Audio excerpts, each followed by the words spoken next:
The day the calamity beasts appeared, the world of humanity officially came to an end. Cities turned to rubble. The rule of law became meaningless, and for the first time humans realized they were just creatures at the bottom of the food chain.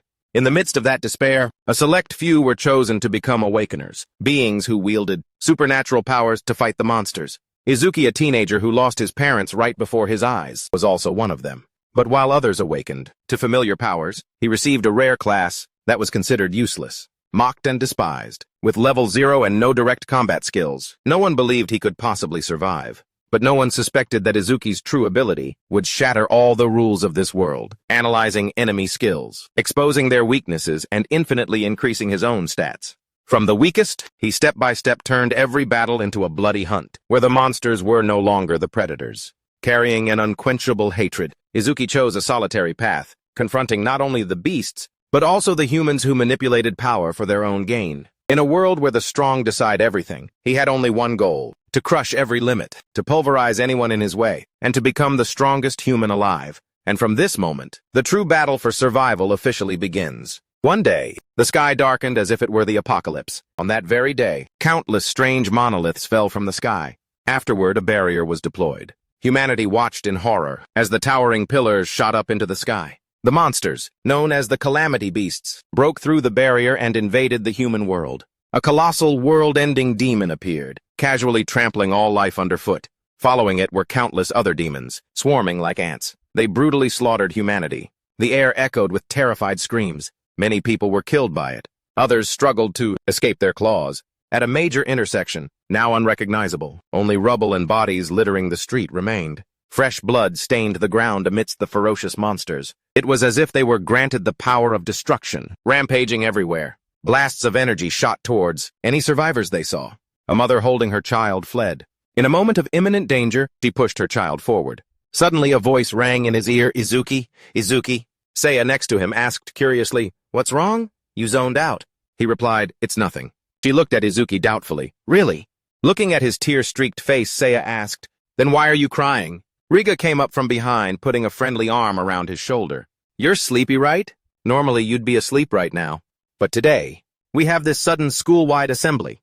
Besides that teacher, he's dressed pretty weirdly." On stage, a teacher in a suit that covered him from head to toe began to speak. After the calamity beasts appeared, individuals with the power to fight them emerged in society.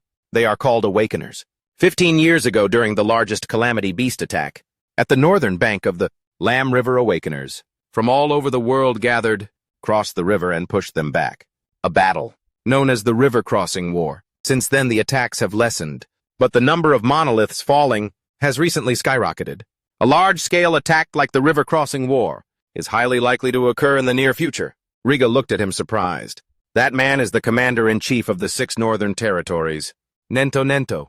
You're from the northern territories and you don't know him. Izuki mentally noted the name. Nento.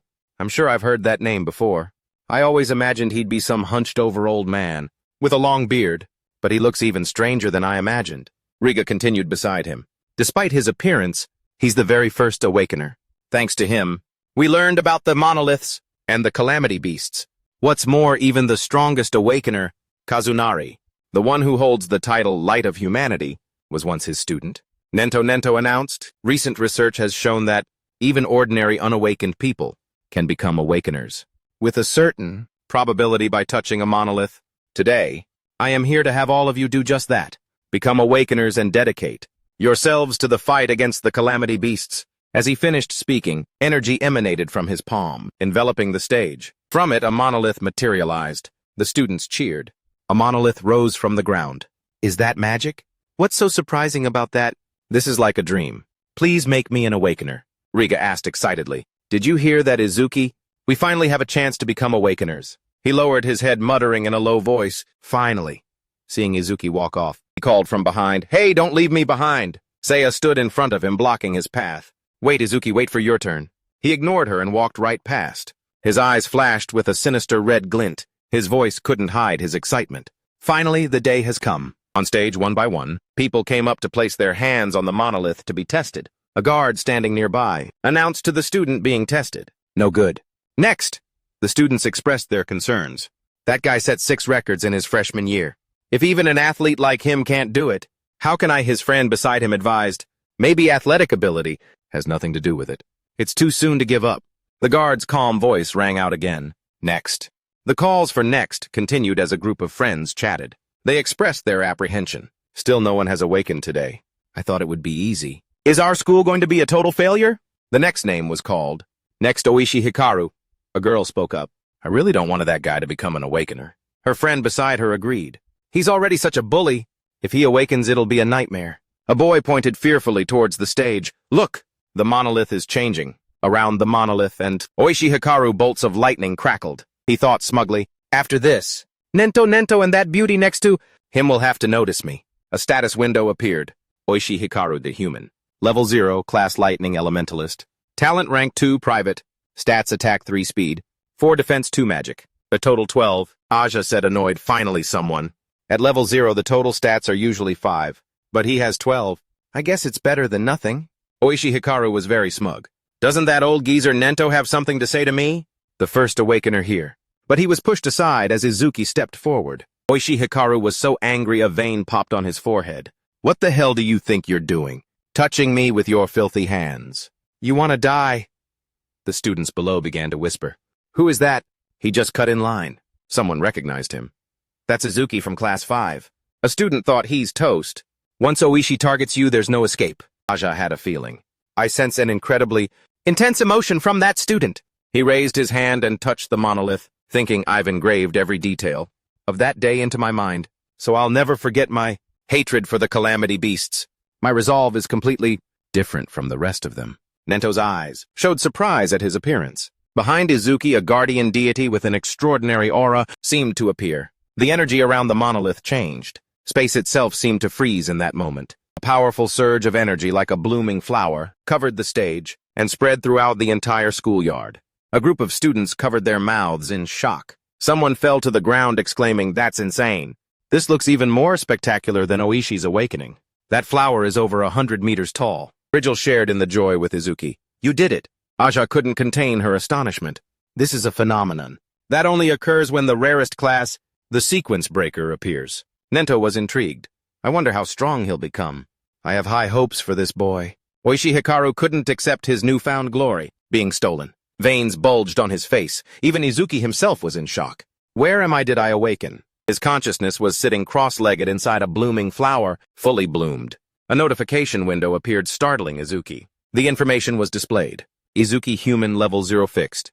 Class sequence breaker. Talent Nirvana special grade. Level is fixed. Stats increase upon acquiring new skills. Removes all negative effects and fully recovers. Skill hypersimulation rank Z. Analyzes enemy attacks.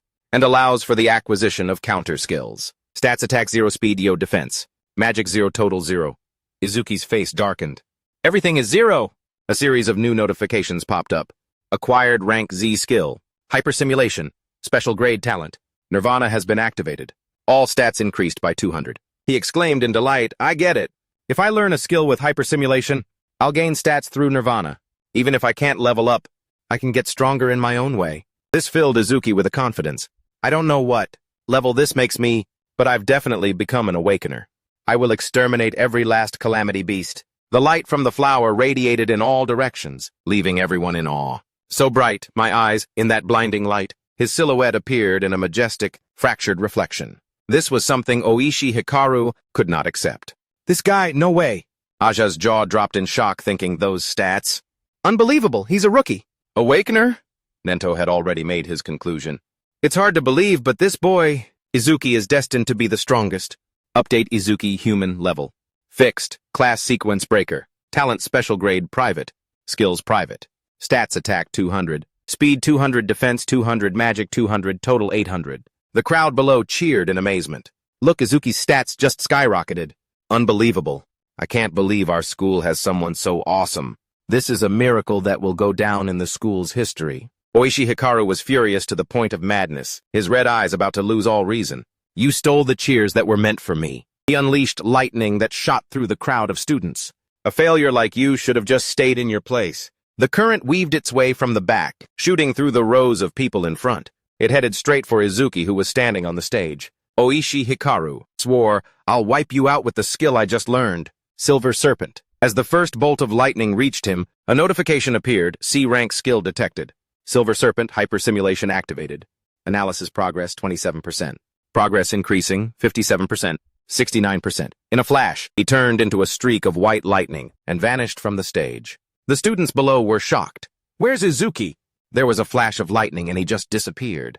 Where did he go? When the analysis reached 88%, Izuki appeared behind Oishi Hikaru like the Grim Reaper. The guy was sweating bullets. "He's behind me. Damn it, I can't move." His cold voice rang in his ear. "Consider yourself lucky you're human. If you were a calamity beast, I'd have killed you 100 times over." Oishi Hikaru, when he regained his senses, collapsed to the ground, in terror as whispers erupted around him. When did Izuki get there? Oishi was so scared he collapsed. He heard that. When the progress reached 99%, a stronger current of electricity began to radiate from his body. Izuki thought, since it's only a C-rank skill, the analysis speed is incredibly fast. Analysis progress 100%. Acquired C-rank skill Thunderquake 3. The others were stunned. Wait, it's glowing again. A boy happily pointed to the glasses on his face. "Good thing I brought my sunglasses." In the space of the flower, Izuki wondered. "It seems I get pulled into this space every time an analysis is complete." A new notification updated. Silver Serpent analysis complete. Acquired Thunderquake 3. Thunderquake 3 level 1. Active. Can absorb C-rank or lower lightning attacks. C or lower. Increase speed by 50% when releasing absorbed energy. Uses U3 passive.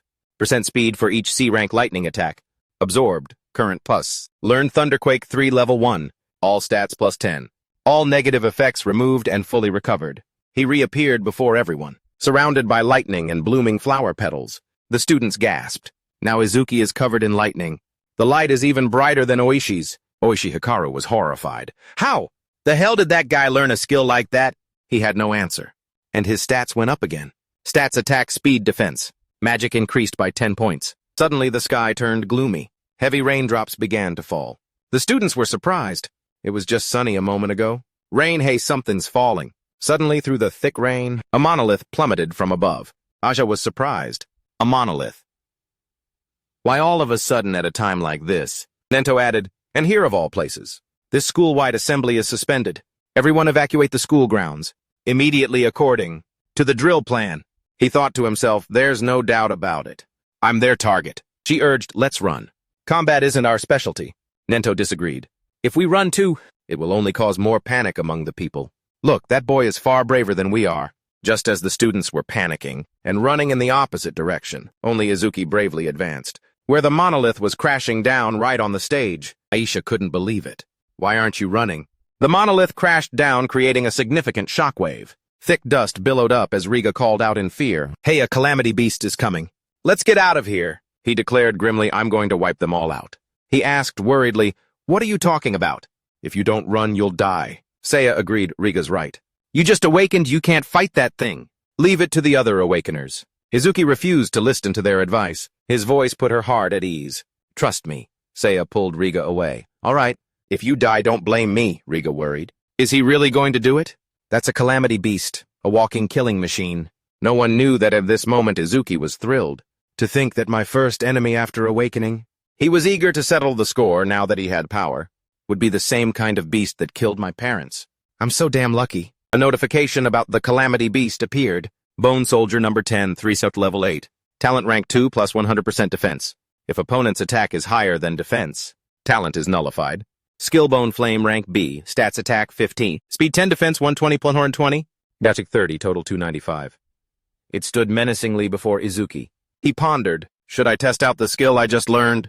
Lightning flared up around Izuki's body. He rushed towards it like a flash. He swore that he wouldn't let anyone else die. A palm strike charged with lightning shot towards the Bone Soldier. A thunderous boom echoed from the stage. Thick dust billowed high. The students in the distance looked back and commented, this Izuki guy is so strong. Maybe we don't need to run. I can't believe he sent it flying with just one punch. Lan Lam thought to herself, a newly awakened rookie managed to blow away a calamity. Beast level 8. Nento praised Izuki's courage and strength. Compared to other level zeros, that boy is on a completely different level. But even so, defeating those Bone Soldiers is impossible. They have two troublesome abilities. The first is their talent that boosts their defense. And the second is a skill called Bone Flame that can incinerate anything. On stage, he was being attacked by Bone Flame, the Bone Soldier's undying blue fire. His two best friends called out his name in worry, Izuki. But Oishi Hikaru sneered gloatingly, he doesn't know his place. When those flames touch, you'll be nothing but ash. A notification window appeared. B-rank skill detected. Bone flame hypersimulation activated. Analysis progress 1%. 25%, he realized. It seems the analysis speed increases. Every time the enemy uses a skill on me. Now she worried. Even a level 10 awakener wouldn't stand a chance if they took a direct hit from that.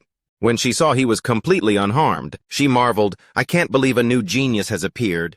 Who will kill a calamity beast before he's even matured? The upgrade progress reached 77%. Izuki ripped off his outer shirt, revealing bones underneath like the bone soldier. It turns out, this is what it feels like for your body to be burned. It must have been so painful. Progress reached 81%. His mother's familiar face appeared. Half of her face was being consumed by bone flame. Nento realized, Izuki still hasn't gone all out. Right? He declared, once this analysis is complete, you're dead. Notification update analysis progress 100%. His friends were losing faith.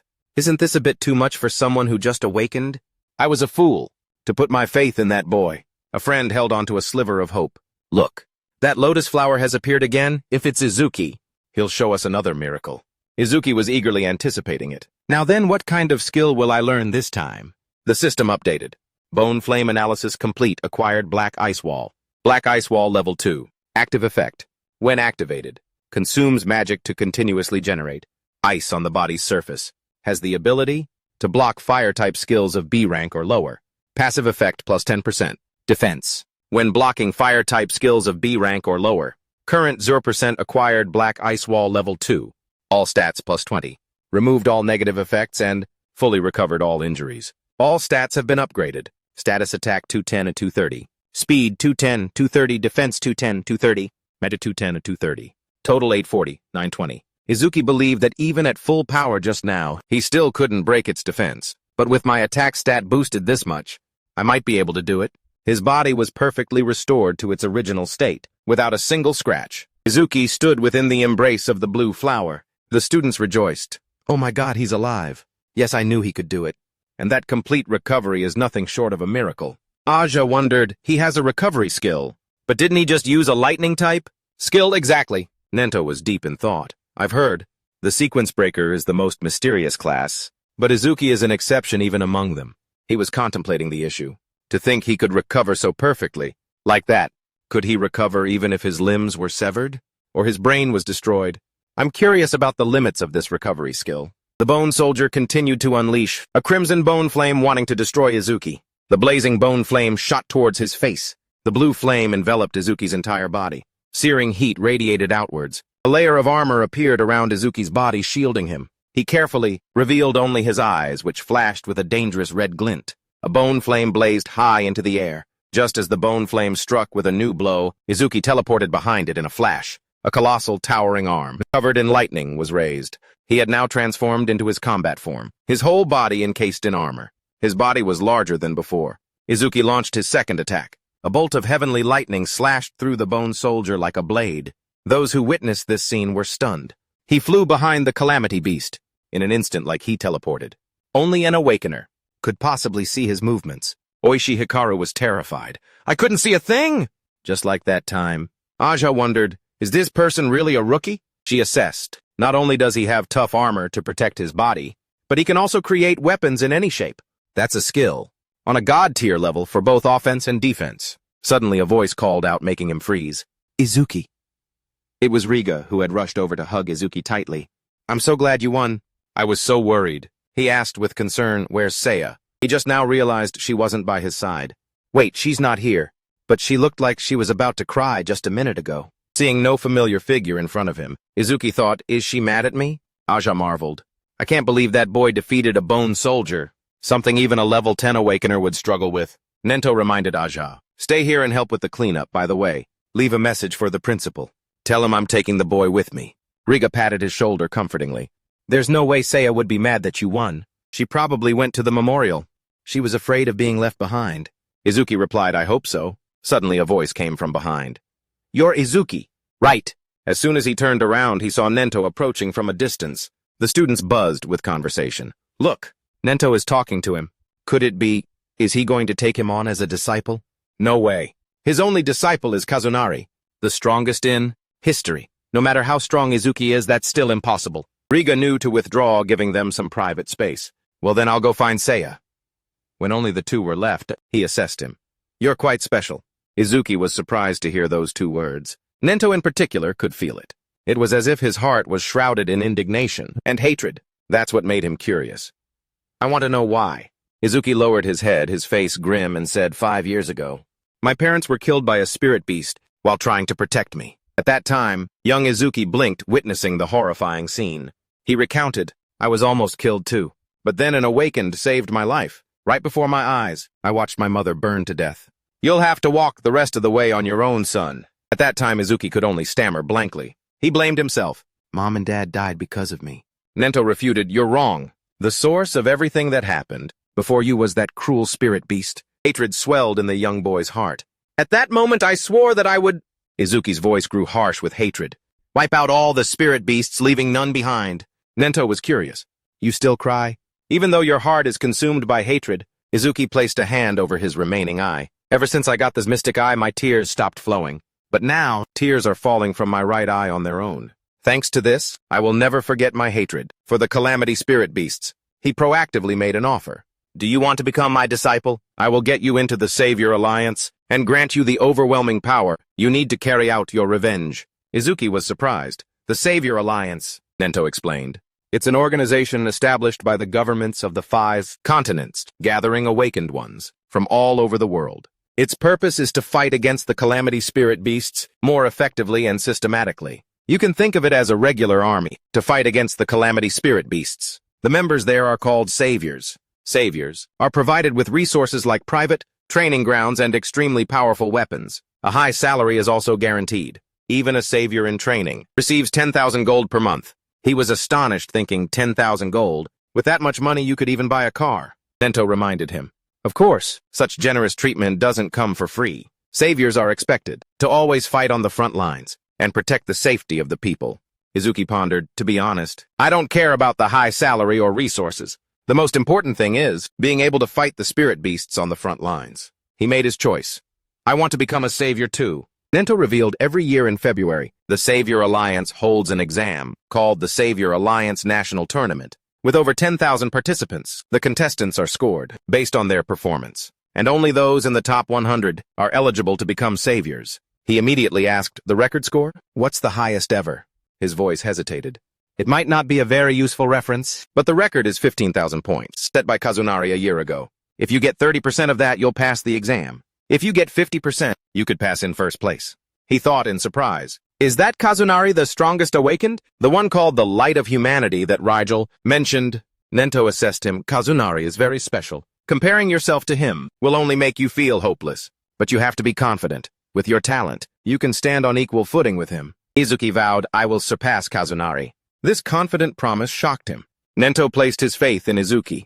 You will surely make a name for yourself. All the young people are trying to follow in his footsteps. If you just follow, you can't win the war against the calamity spirit beasts. Someday someone will appear, like the morning sun, rising to replace the setting sun.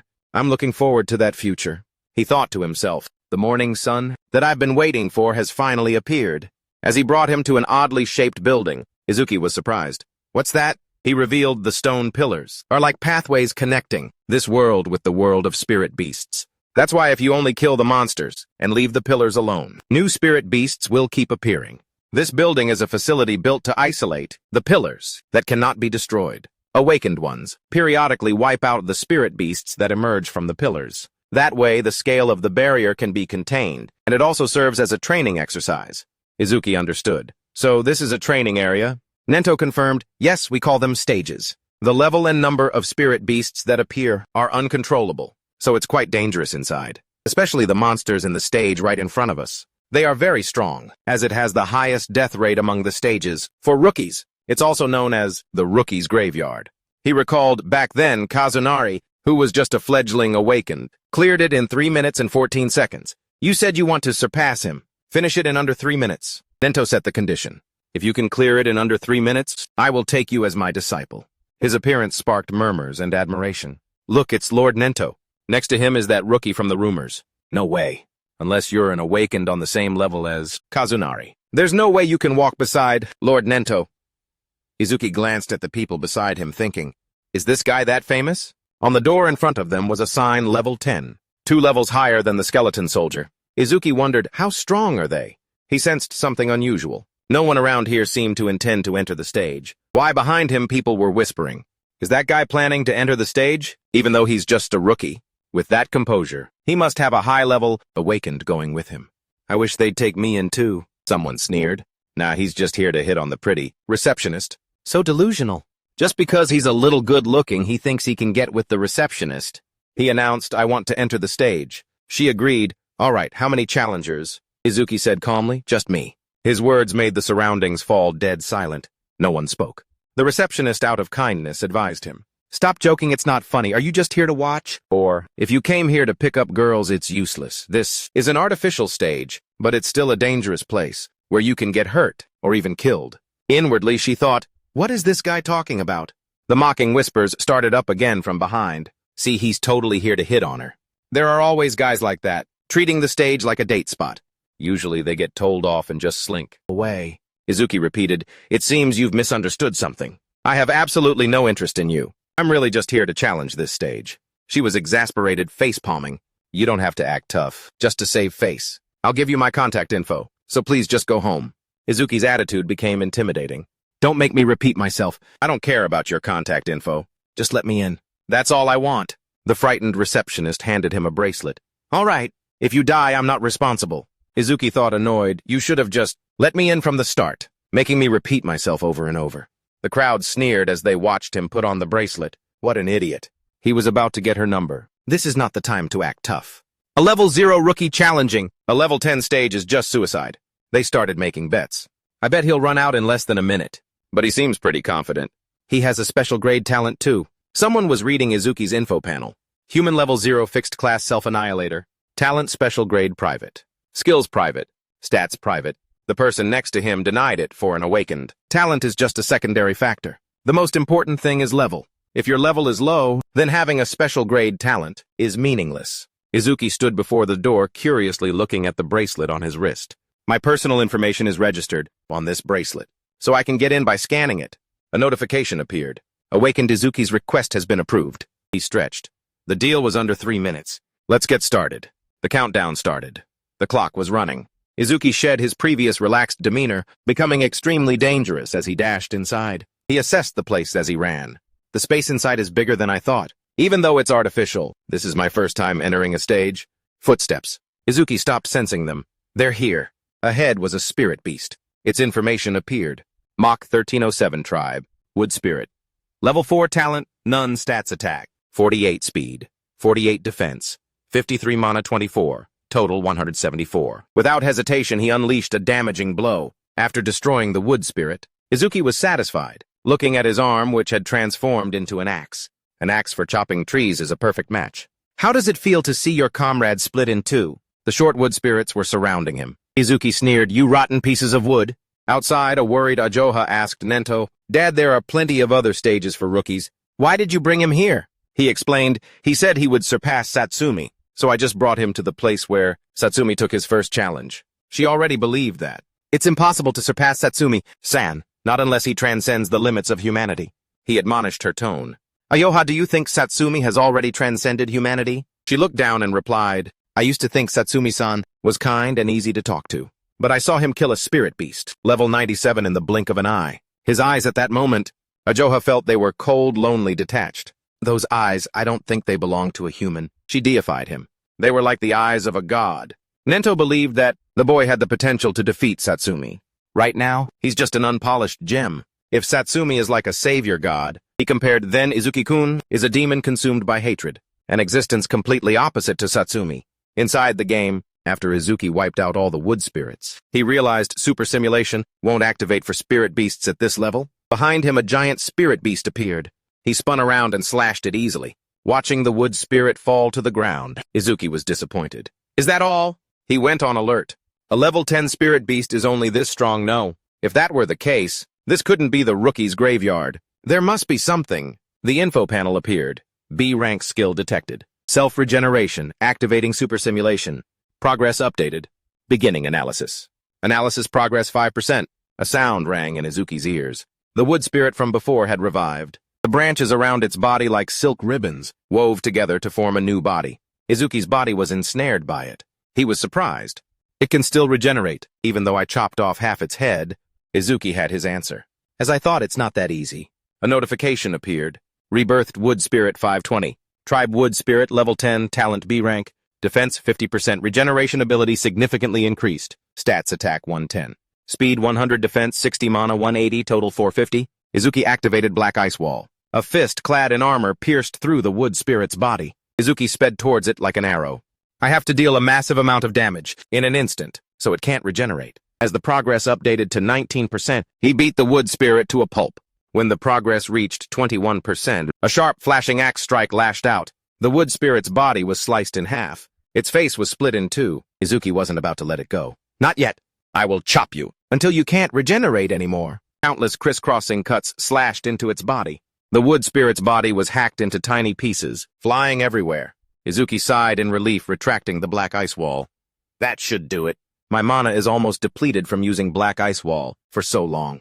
But to his surprise, the parts of the wood spirit's body reconnected, becoming whole again. As the progress reached 60%, Izuki's entire body was wrapped in branches. He thought as he dodged, "It's still not dead after all that. What a pain." The good news for Izuki was, but every time it regenerates, the analysis speed of super simulation increases. He struggled to dodge its attacks. Cancel Black Ice Wall to conserve mana. Use Lightning Flash 3 to dodge attacks and maintain distance. Keep this up until the analysis is complete. That's the winning strategy. But as a branch pierced Izuki's back, he was out of options. Not much time left. 75%. Activate Lightning Flash 3 and Black Ice Wall simultaneously to maximize attacks and force it to regenerate continuously. This will speed up the analysis even more. Black Ice Wall covered his entire body, accompanied by lightning. Izuki once again tore the wood spirit to shreds, because he knew that, if I can't activate super simulation while out of mana, I'll die here. When the simulation progress reached 80%, he decided to go for broke. Izuki changed his thinking. But if I die, it just means this is as far as I go. Upon reaching 85%, he jumped from above towards the standing wood spirit. Izuki's arm had transformed into a sharp blade. The wood spirit was shocked to see its opponent right in front of it. Just then, Izuki coughed up blood and cursed, "Damn it!" Sharp branches pierced through his body. He realized, "Looks like I'm out of mana." However, the simulation reached 99%. Izuki was healed. Just as I thought, activating super simulation doesn't cost mana. I've won this fight. Analysis progress 100%. The system announced. Analysis of regeneration complete. Obtained Lotus Burst. The Lotus Burst severed the branches that were hurting him. Its information appeared. Lotus Burst, C rank. Active effect consumes mana to deal explosive damage to enemies within a 5-meter diameter. Power is proportional to the mana consumed. Passive effect. Each time a creature of level 1 or higher is killed by Lotus Burst, the user's skill range increases by 1%. Obtained Lotus Burst, C rank. All stats plus 20. All negative effects removed. All wounds healed. A new notification updated, activating Lotus Burst. Izuki celebrated getting this reward. A torrent of fire erupted, descending upon the wood spirit. Its body was immediately swallowed by the ferocious flames. He praised it admiringly. The newly acquired reward Lotus Burst. Izuki stood in the desolate space, shrouded in thick smoke, and exclaimed, "This power, and I only used a third of my mana. From now on, cleaning up the small fry spirit beasts will be much easier." But I didn't expect that super simulation could restore my mana, even when it hit 0. He paused when he saw a karma stone, glowing green on the ground. "What's that?" Outside, the receptionist was worried. "It's been almost 3 minutes since that rookie went in, but there's no sign of him coming out. We should call the rescue team quickly." The system displayed a red alert in progress. Stage level 10, Challenger. Izuki's time elapsed 2:09. Ajoha was surprised. "I didn't think he'd lose to a level 10 spirit beast, but killing it in under 3 minutes is impossible." The notification turned green, new record achieved. This shocked everyone present. "No way." Ajoha couldn't believe it. "He killed it, but it hasn't even been 3 minutes." The notification updated challenge successful. Stage level 10, Challenger. Izuki clear time to 14, record broken. Izuki stepped out from the portal, his clothes tattered after a life-or-death struggle. The people who had just looked down on him now stared in disbelief. He's really alive. Is that green liquid spirit beast blood? He's a minute faster than Kazunari. That was a level 10 spirit beast. How the hell? And that rookie is level 0. You've got to be kidding me. Izuki walked up to Nento. "Nento-san, will you officially teach me now?" He smiled confidently and bowed. Master. He was very proud. Well done, you are indeed my disciple. Ajoha thought in surprise. Is Dad happy? It's been a long time since I've seen this. Whispers arose. He's Nento's disciple. No wonder he could break Kazunari's record. A hater chimed in. But even if he is his disciple, if he can't level up, he's still useless. The receptionist, blushing, offered him a wooden box. This is a gift for breaking the record. Please accept it. And I'm sorry for being rude to you earlier. Izuki was surprised. There's a prize. He casually took the wooden box. It's fine. For a level 0 rookie to challenge a stage like that, anyone would think it was reckless. Even if a complete stranger, like me, had died, it would have had nothing to do with you. But the fact that you tried to stop me is proof that you were worried. Thank you. Her face grew redder as she replied, It's nothing. Ayoha called out, Hey, Izuki-kun, we're leaving you behind. She seemed irritable. Don't get too excited, just because you became Dad's disciple. Izuki wondered. Yes, it seems this level is just a warm-up for you. Should we increase the difficulty? Nento revealed, with your current abilities, you can now challenge high-rank stages. He was shocked. High-rank stages. He explained as they walked. Level isn't the only factor that determines the strength of a spirit beast. The most important factor is its race. Races without intelligence, that only move on instinct, are easy to deal with. But there are races with intelligence equal to, or even surpassing humans. They are troublesome beings, incomparable to ordinary spirit beasts, Ajoha added. Basically, awakened ones and spirit beasts are almost the same type of creature. But it's said that currently, only we humans possess classes. In other words, stats will differ depending on the race. A high-rank stage contains such powerful species of spirit beasts or those with intelligence. Its difficulty is several times that of a regular stage. And since most of the high-rank stages in the 6 northern regions are located in North District 4, that's your next destination. Any other questions? Izuki frowned, thinking, so the one I just defeated had no intelligence, and it didn't even scream when it was attacked. Does that mean it doesn't feel pain? He changed his question. If it's an intelligent spirit beast, it would feel pain, right? She, standing beside him, felt a sharp aura and immediately thought, what is this terrifying aura? What the hell is he thinking? News about Izuki had spread. Everyone was discussing it. Did you hear? Nento-san is planning to let him challenge a high-rank stage. If it's the guy who broke Satsumi's record, he'll be fine. High-rank stages are completely different from regular stages. Besides, the stages in North District 4 are almost under that man's control. Every awakened who enters a high-rank stage there goes missing. The rumor is they were killed by that man. Someone asked in surprise, You mean Ragi Kinoshita? While this person looked confused, who's that Ragi Kinoshita? Does he think he's a king or something? His friend next to him, with a panicked look, covered his mouth and shushed him. Shh, quiet. If he hears you, you'll be dead too. Meanwhile, in a luxurious room, the son of the North District 4 leader, Ragi Kinoshita, was sitting. At his feet, a servant was meticulously and carefully cleaning his shoes. A bodyguard behind him asked, When will you be departing, sir? He replied, All the stages in North District 4 are under my control. I go whenever I feel like it. Raji sneered, lining up is for commoners. Back with Izuki, he was with the father and daughter, sitting with Nento on a stone bench under a shady tree. He curiously held the karma stone and told him, This is from back then. Nento wondered, You've seen a karma stone before. Izuki didn't hide it and admitted, Yes, after defeating the Calamity Spirit Beast in the stage, this thing dropped. There's no difference at all. He held up the karma stone to examine it. That time it was blue. Ajoha looked surprised, glancing at the stone in Izuki's hand.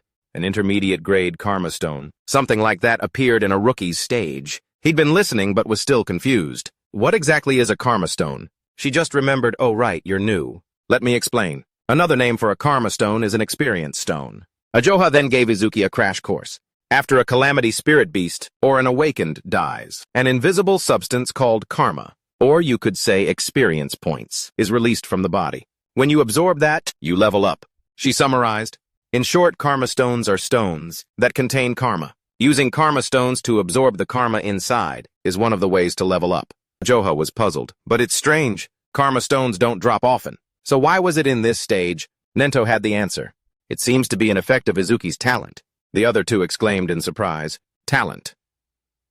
He explained that normally, the karma of the defeated is absorbed by the victor. However, even after defeating 2 calamity beasts, Izuki still didn't level up. In other words, he didn't absorb it. But once karma has appeared, it doesn't just disappear for no reason. If I'm not mistaken, the karma from the monster that attacked the school was absorbed by the awakeners, who were present there, meaning it was absorbed by us. On the other hand, the stage was a sealed space. Izuki couldn't absorb the karma that was generated, and there was no other vessel for it. That's why it solidified into a mass and became a karma stone. So he really can't level up. No leveling up. Then, how the hell did your stats increase? He hesitated. Well, that's... Nento's demeanor turned grim as he reminded Ayoha, an awakener's talent is a secret. It must never be revealed to others. Have you forgotten? Knowing she had crossed a line, she immediately apologized. I'm sorry. He gave the boy full authority.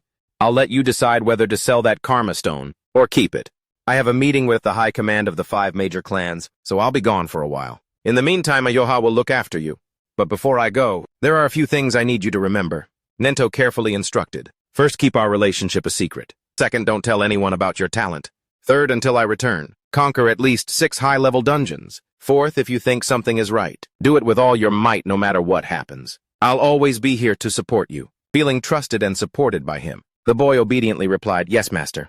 At North District 4, a dispute broke out. 2 parties were arguing loudly. We were here first. Why won't you let us in?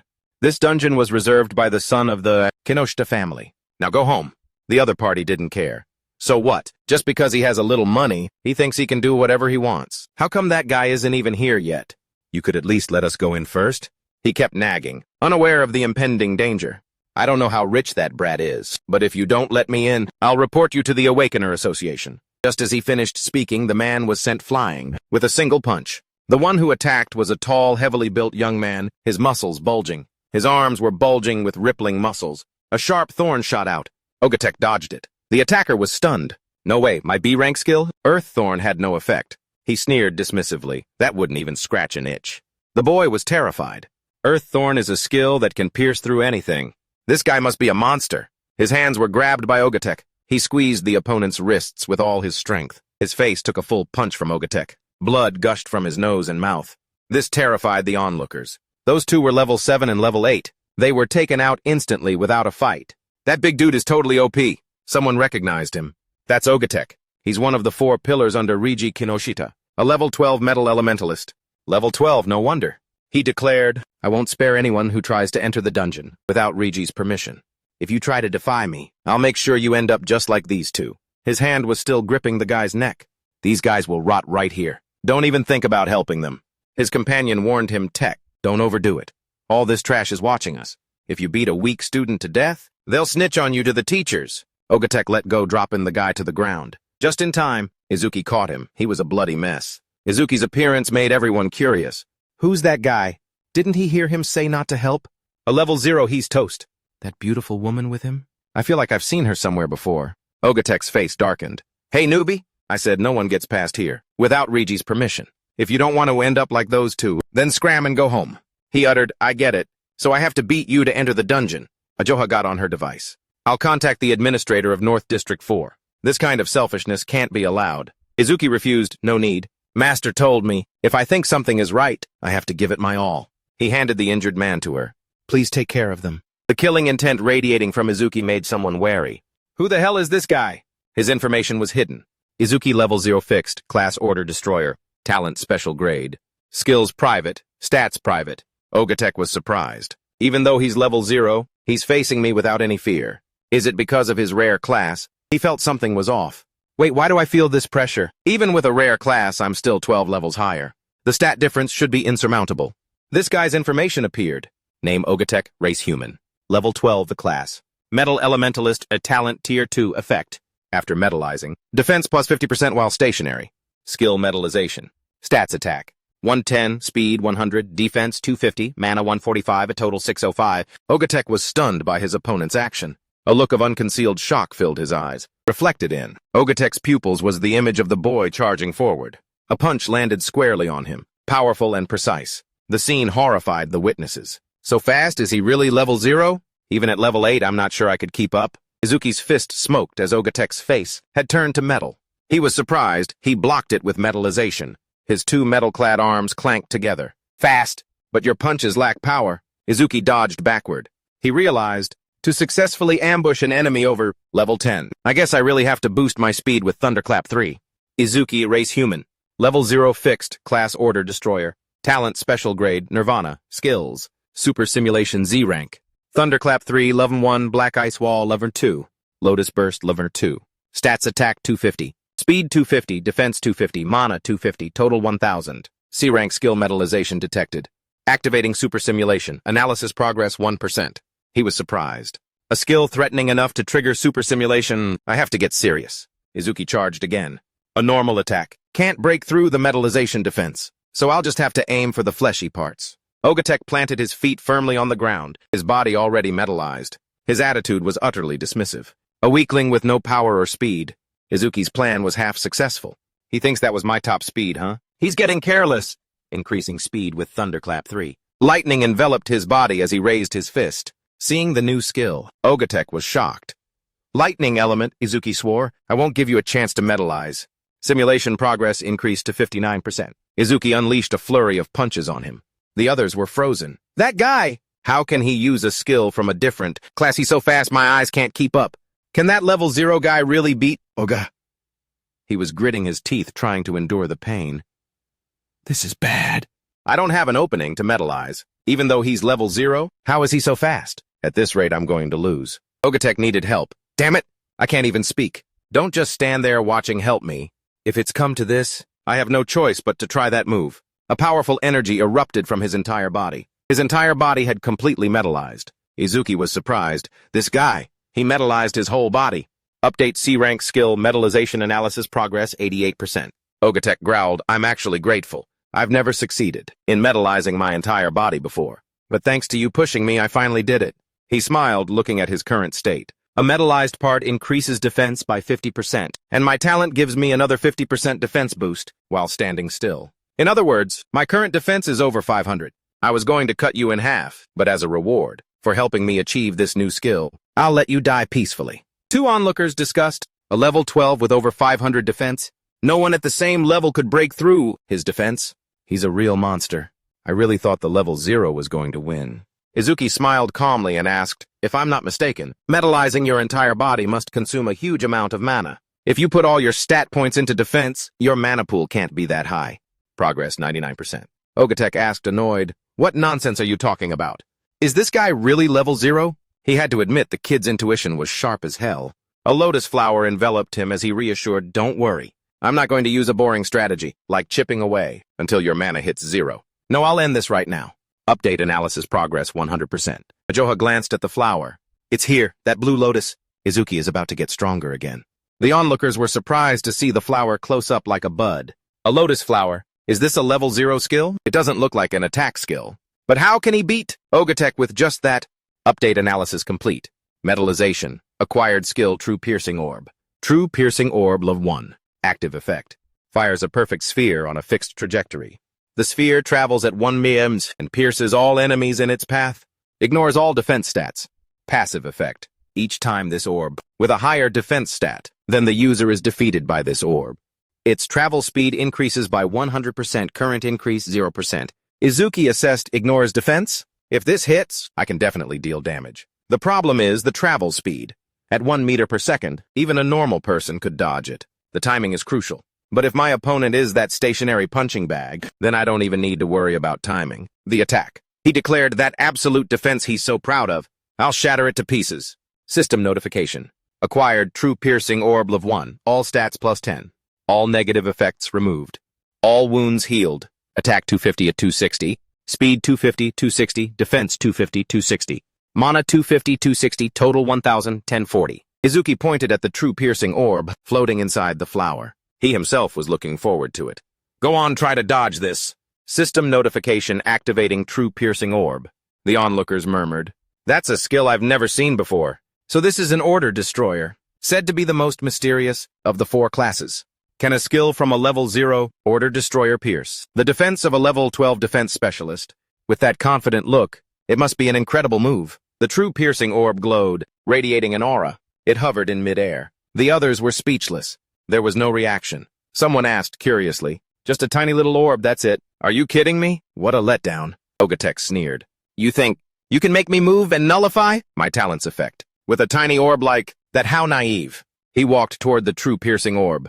If this is your trump card, Ogatek declared confidently, then you're about to die a pathetic death. He froze as he saw the orb pass through his body. A moment later, fresh blood gushed out. Izuki reminded him, I told you to dodge. Since you're human, I only took your right arm. If you were a beast, I would have aimed for your neck. Ogatek writhed and fell, clutching his severed arm, screaming, "My arm!" He glanced at the people behind Ogatek and yelled, "What are you still standing there for? Get him to a hospital. Didn't you hear me?" Seeing them take no action, Izuki repeated, "I said get lost." They silently carried Ogatek away. Those who remained cheered, "He won. He really won. Nice one. He deserved it." Immediately, 2 people approached him with an offer. "Want to party up with us? There are 3 of us, so we can clear the dungeon quickly." "No party with me? There are only 2 of us, so there's more EXP to share," they started, bickering over him. 3 people! You were all in Ogatek's group. Are you really going to take on the Molten Rock? Execution field. The beasts in there have defense, comparable to his. The person next to him replied, "We have a healer. We can restore your mana, and let you use that orb indefinitely." Izuki was surprised, thinking to himself, their defense is on par with Ogatek's, even better. The true piercing orb's speed increases every time it defeats an enemy with higher defense than me. I can level up the speed of the true orb in this dungeon. The 2 of them looked at Izuki expectantly. "Well, which side will you choose?" He refused them both used to acting alone. "I'll go solo." A few people in the back couldn't believe their ears. Soloing a level 15 high-rank dungeon. He's gotten arrogant after beating one Ogatek. The 2 Izuki had just rejected said disappointedly, "I admit he's strong, but he's gotten way too cocky." Someone left saying, "Seems we don't meet his standards. We'll go find someone else." Ajoha kindly advised, "All the beasts in here have defense, on par with Ogatek's. I can see you have the skill to defeat them, but can you sustain the mana consumption?" He calmly reassured her. "It's fine. Don't worry." She blushed, embarrassed, and muttered stubbornly, "Who's worried? I'm only asking because if you die in here, Dad will blame me. I'm going to take care of the injured. Do whatever you want." But Ajoha, still uneasy, added, "Also the Stone Tribe isn't intelligent, but they move in groups. So be careful with your mana consumption." Izuki replied, "Got it," and walked towards the dungeon gate. A notification on the screen, "Sensing," lit up as he touched his wristband to the sensor. Awakener Izuki's request has been approved. As he stepped into the dungeon, he had his answer. They really are more numerous than I thought. Inside was a barren, rocky wasteland. Izuki glanced at the beasts within. This is a high-ranked dungeon, all right. The beasts' stats and levels are much higher than before. Update. Stone Golem number 927. Race Stone Tribe, level 9, talent tier 2. Converts all mana to defense. Stats attack 115. Speed 50, defense 295, mana 0, total 460. He attacked with the true piercing orb as the first stone golem charged. Let's see if these guys meet the passive condition. For the true piercing orb activated. It bloomed like a colorful flower. The true piercing orb shot towards the stone golem, punching a hole straight through its body. Notification defeated level 9 stone golem. True piercing orb speed increased by 100%. Izuki sighed in relief, just as I thought. He continued, using the true piercing orb to sweep through them. 2 more huge, aggressive stone golems charged forward. Izuki dealt with them calmly. These things are slow and don't know how to dodge. They're perfect fuel for the true piercing orb. When the whole group was down, a notification appeared, defeated level 9 stone golem. True piercing orb speed increased by 100%. Update mana 110-260. Izuki estimated 1 orb costs 50 mana, so I have about 2 shots left. Only 2 uses and the boss hasn't even shown up yet.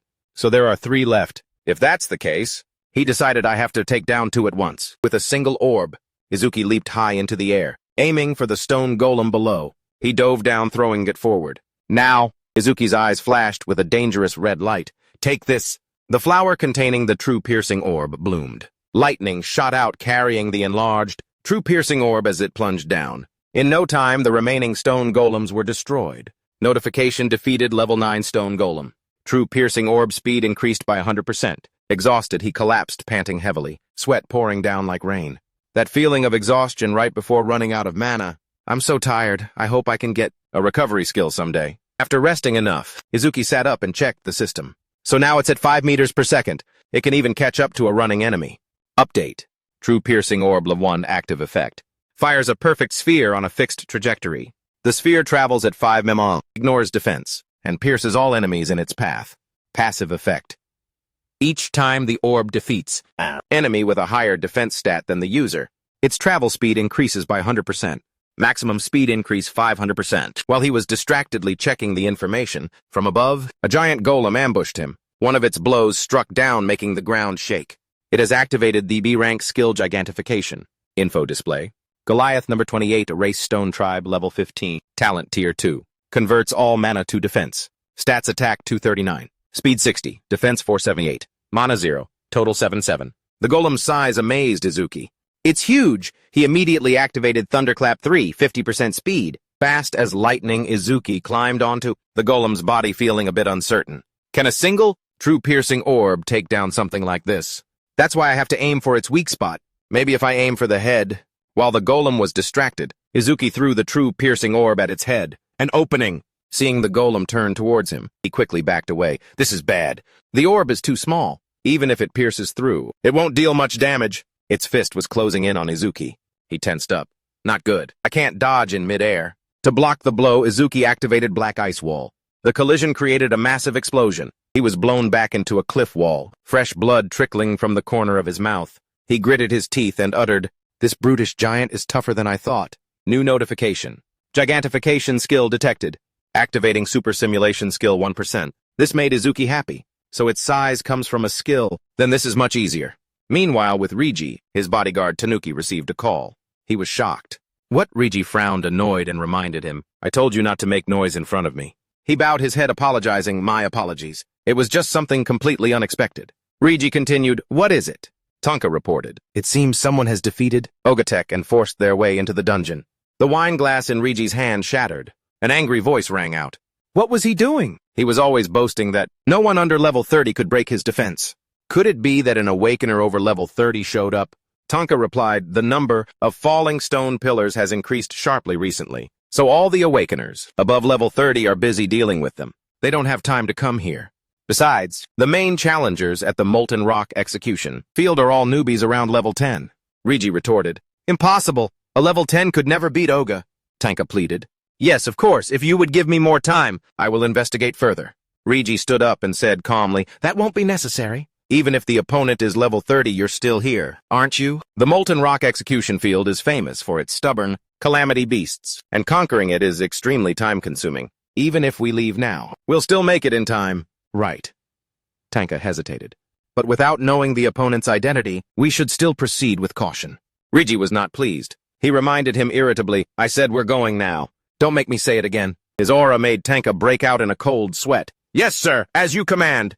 As Rigi changed his clothes, he declared bitterly, "I'll make them regret ever crossing." The Kinoshita family. Back in the dungeon when the progress reached 100%, Izuki knew it was time for his final revenge.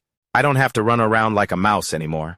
The lotus flower enveloped his body, forming a closed bud, without a single gap. Notification. Analysis of B-rank skill gigantification complete. Izuki was surprised. "I didn't get a new skill. Did True Piercing Orb level up to 2? Let's see what new effects it has." System notification. True Piercing Orb level 2. Active effect. Fires a perfect sphere on a fixed trajectory. The sphere travels at 5 ms, piercing all enemies in its path and ignoring their defense. New after activation. The user can adjust the sphere's size by consuming additional mana. Passive effect. Each time the orb defeats an enemy with a higher defense stat than the user, its travel speed increases by 200%. Maximum speed increase 500%. He realized the passive effect increased from 100% to 200%. Best of all, I can now adjust the orb size with mana. Izuki was eager. Let's try it out right now. New update. Acquired True Piercing Orb level 2. All stats plus 20. All negative effects removed and all wounds healed. Attack 260, 280. Speed 260 at 280. Defense 260, 280. Mana 260, 280. Total 1040 and 1120. The lotus flower into which Izuki poured his energy became gigantic, hatching a true piercing orb. Using all my mana to create a true piercing orb, the biggest one I can right now. The flower bud slowly bloomed, carrying a powerful stream of energy. The energy beam pierced right through the stone giant's body, tearing it into pieces of rubble. Izuki was amazed. Maybe I went a little overboard. Current mana is at 2800. After the stone giant was destroyed, a new notification appeared: defeated level 15 stone giant. True Piercing Orb's speed increased by 200%. He was shocked. "I used all my mana." "I can't believe I unleashed such a huge orb." He estimated the orb's flight speed to be 7 meters per second. "If I clear this dungeon 2 more times, it'll be as fast as a car." The system displayed True Piercing Orb level 2 effects. Active fires a perfect sphere along a fixed trajectory. The sphere travels at 5 ms, piercing through all enemies in its path and ignoring their defense. After activation, the user can adjust the sphere's size by consuming more mana. Passive effect. Each time the true piercing orb defeats an enemy, with a higher defense stat than the user, its flight speed increases by 200%. Current flight speed bonus plus 700%. He realized, wait a minute. The active effect is actually pretty useful. Lotus Bomb's passive expands the range of all my skills. So that means the flight distance of the true piercing orb will also increase. The information for Lotus Bomb displayed its passive effect. Each time a living creature of level 1 or higher is defeated by Lotus Bomb, the range of all personal skills increases by 1%. Isuki deduced from this. So if I keep stacking Lotus Bomb's passive effect, one day I'll be able to take out Calamity, beasts from thousands, even tens of thousands of meters away. Outside the dungeon gate, the notice board turned green. Challenge successful. Dungeon level 15, Challenger Isuki. Time 3 minutes 1 second, clear record updated. Everyone present was stunned. 3 minutes and 1 second. No way! Even a 5-person team takes over 10 minutes. Did he one-shot the beast or something? I can't believe he beat Kazunari's record of 3 minutes and 19 seconds. What kind of monster is he? He's coming out. Seeing that Isuki's level was unchanged, they were even more shocked. How is he still level 0? Is the status window bugged? He's not even hurt. His clothes are just a little dirty. No way, he actually conquered it. Aizawa inwardly praised him. He cleared it this time without a scratch too. And I can't believe he broke Kazunari's record. He just keeps surprising me. She regained her composure and put on a stern face, scolding him that was too fast. Isuki was helpless. It was pretty weak for a medium-sized beast, so its defenses were paper-thin. I managed to take it down. He noticed the colorful butterfly fluttering beside her. What's this butterfly? Her name is Hekiyu. She introduced, my class is Shikigami user. This little one is my Shikigami. Isuki was surprised. Hekiyu, this is the first time. I've seen one, she's beautiful. He couldn't help but ask, I've always been wondering, but how many types of awakened classes are there? Aizawa was quite surprised. You don't know that's common knowledge? She held up 3 fingers. Classes are divided into 4 types. You've probably seen 3 of them already. Once again, Aizawa was schooling Isuki on the basics. First, there are elementalists. They wield the power to control the 7 elements, including fire, water, wood, metal, earth, wind, and lightning. Elementalist is the most common class among the awakened. It's also the class with the highest base. Combat power. She mentioned Oishi Hikaru, his classmate. That guy from before Oga is one too. Second is the Shikigami user. They can summon Shikigami that obey their every command. Information about this butterfly appeared. Hekiyu B rank level 15. Skills hidden. Stats hidden. Next to it was her information. Aizawa Haneto human level 6. Class Shikigami user. Talent tier 2 hidden. Shikigami hidden. Stats hidden. She revealed, a Shikigami is always by its master's side. The Shikigami user from the moment they are born. After a lengthy explanation, Aizawa asked, any more questions? Isuki understood. Your level is lower than your Shikigami's. You really are a veteran awakened. Aizawa internally screamed. This guy has absolutely no tact. Aizawa admitted, that's right. The Shikigami absorbs experience and levels up. So basically, they have a higher level than their master. He deduced from this. If that's the case when fighting a Shikigami user, it's best to target the master. Aizawa thought in fear as a dark aura emanated from him. What the hell? Isuki needed more information. What about the other classes? You've only mentioned 2. She replied, the third is the mystic class. There's very little information on it right now. Aizawa revealed, your class Void Ender falls into this category. She added more information. The reason it's mysterious is because every Void Ender has a different ability. Like your Azure Lotus, others might be able to control their body size at will, or create infinite clones. There are even Void Enders, who can stretch their bodies like rubber. Normal class skills are divided into 4 ranks. From C to S, however, Void Enders only possess Z rank skills, which are outside that normal classification system. The reason Void Enders are considered special is because they possess skills that are one of a kind. If an enemy learns about your skills, a Void Ender loses their greatest weapon. That's the reason why my dad chewed me out for asking about your skills. But even so, you're still an anomaly. Even among Void Enders, from what I've confirmed, you can use at least 3 skills, and 2 of them are things only elementalists should be able to use. Isuki thought, my master isn't here. And it's not good if she keeps talking about me like this. He changed the subject. So what's the last class? I've never seen it before. Aizawa pondered. The last class is... She replied, I'll tell you after I've seen it. That's your punishment, for not telling me anything about yourself. Isuki didn't press her further. All right. Aizawa suddenly remembered. Oh, right. The student you saved is fine now. By the way, what are you planning to do after this? He revealed, I'm planning on conquering this dungeon a few more times. She reminded him, do you really know nothing? Dungeons have a cooldown period. This place takes a long time to reset, so the earliest you can enter again is in 2 days. It finally dawned on Isuki. There's a cooldown. No wonder that guy Kinoshita was monopolizing this dungeon. If I can't boost the passive of my true piercing orb, then I'll level up Lotus Bomb. He asked, are there any dungeons that have a large number of beasts? Aizawa had good news. A dungeon with many beasts, yeah, there's one. She briefly introduced it. The level of the beasts in that dungeon isn't too high, but there's a ton of them. Even by the lowest estimates, there are at least 100 locust-type beasts. Many awakened have had to back down. When they saw those numbers, Aizawa was curious. Without an AoE skill, what are you planning to do? AoE is area of effect attack. He replied, of course I'm going. He thought to himself, come to think of it, I haven't used Lotus Bomb in front of her yet. She doesn't know I have an area of effect skill. Aizawa was at a loss. Seriously. For someone without an AoE skill like you, it's going to be tough. I know, Isuki said calmly. It's fine, don't worry. The people behind them overheard this and were terrified. That guy, he's going to the Locust Wastes. Is he fearless or what? Forget it. If Raji Kinoshita finds out about this, he'll definitely show up. They decided. Let's get out of here before we get caught in the crossfire. When Raji arrived, the place was empty. No one's here, Tan confirmed. Yes, it seems the target has gone somewhere else. Raji's face darkened as he asked, it's only been 30 minutes since then, and he's already conquered the fiery rock execution. Grounds. He was worried. Unbelievable. But it seems so. What should we do now? Raji could only curse, damn it. He dared to make a fool out of me. He ordered if he used a skill, he must have left a magical trace. Contact the hounds and track him down. From that moment on, Raji held a grudge. We have to capture him alive. I'll make him experience a living hell. In a desolate alley, Kanzan was hiding. He thought, I've never heard that Raji Kinoshita had such a strong guy by his side. Damn it! I never should have taken this assassination request. He panted, hiding behind a wall. If I didn't have my earth escape technique, he would have killed me. Kanzan peeked out to look.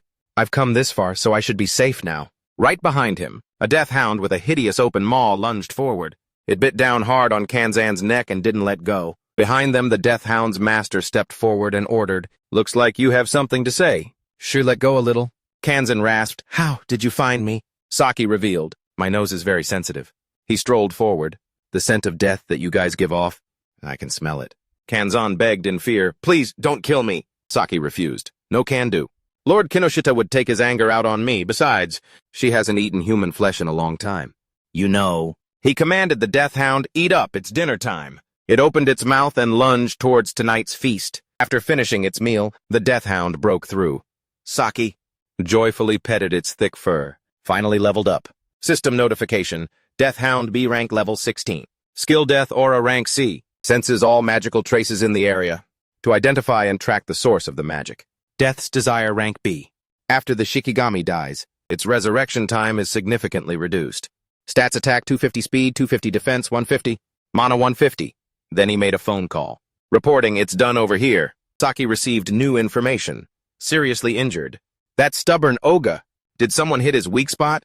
Got it, I'm on my way. He left. Let's go Shi. New prey has appeared. Meanwhile, Isuki was now at the Locust Wastes. He looked at the golden field before him and asked curiously, this is the place. Fields of wheat stretched as far as the eye could see. Are there really that many locusts here? Aizawa explained. Beasts tend to choose environments. They prefer when they invade this world. Therefore, deducing the type of beast based on the environment is one of the essential skills for an awakened. He confirmed, got it. Isuki noticed there isn't even a reception desk here. She revealed helplessly, that's right, this dungeon's danger level is too high, so they even considered dismantling it. He was confused. It has a lower level than the fiery rock execution grounds. Why would they need to go as far as removing the reception desk? Aizawa answered, in a normal dungeon, if you can't win, you can run away. But here, the calamity, beasts are unusually aggressive and numerous. So if you let your guard down even for a second, you'll be swarmed by countless locusts and eaten alive. She spelled out the end result, down to the bone. Isuki was focused on just one thing, so there really are a lot of beasts here. Awesome. Aizawa was surprised. What are you that eager to die? He said seriously, I'm not desperate enough to let myself be eaten alive by a bunch of bugs and die. She watched Isuki step into the dungeon thinking, based on his attitude, it seems like he'll be fine. Then, Aizawa lowered her eyes and said sadly, he went into the dungeon by himself, and I warned him as much as I could. If something happens, He'll have to take responsibility for it himself. She suddenly remembered something important. Wait, what should I do? I forgot to tell him that the locusts keep spawning continuously. Until he defeats the boss, I have to go inside and tell Isuki. Suddenly, she sensed someone approaching from behind. Saki and his death hound had tracked them here. He smirked and asked, Miss, I'm looking for someone. Isuki was inside the dungeon. He looked at the vast, quiet wheat field before him and assessed it's pretty desolate here. He clapped his hands, making a sound. Wakey, wakey. You bugs, I'm here to wipe you out. Hearing the noise, the swarm of locusts flew out. Isuki was relaxed. Their levels are surprisingly low. They meet the condition for Lotus Bomb, so it's fine. A massive swarm of locusts flew towards him. They were demon locusts, insectoid stats, hidden. Talent none, Isuki exclaimed. That's a lot of them. He created a fiery Lotus Bomb. But this is even better. If they group up, it saves me the trouble. Once they enter Lotus Bomb's range, I'll crush them.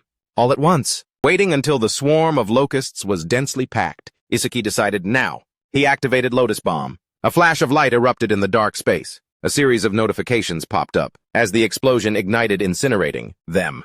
Defeated level 1 demon locust with Lotus Bomb. Range of all skills plus 1%.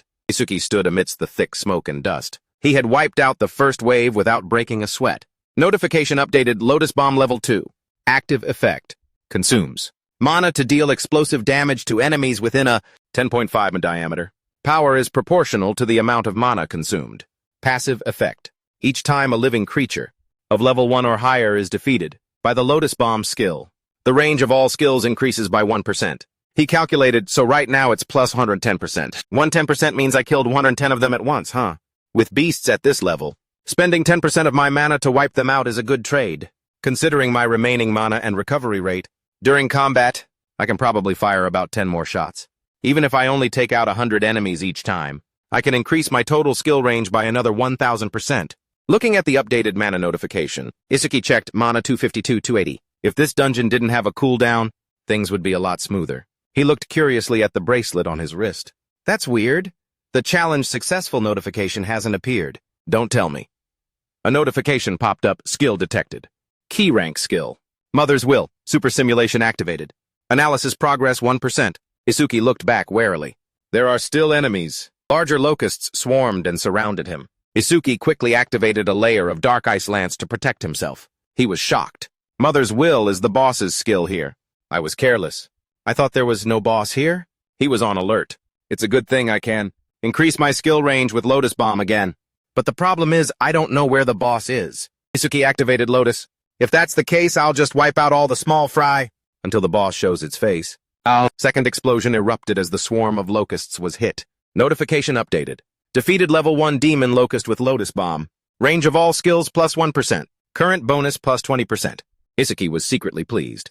Now Lotus Bomb's range is 16 m. This effect is awesome. He continued reading the notification. Lotus Bomb level 2.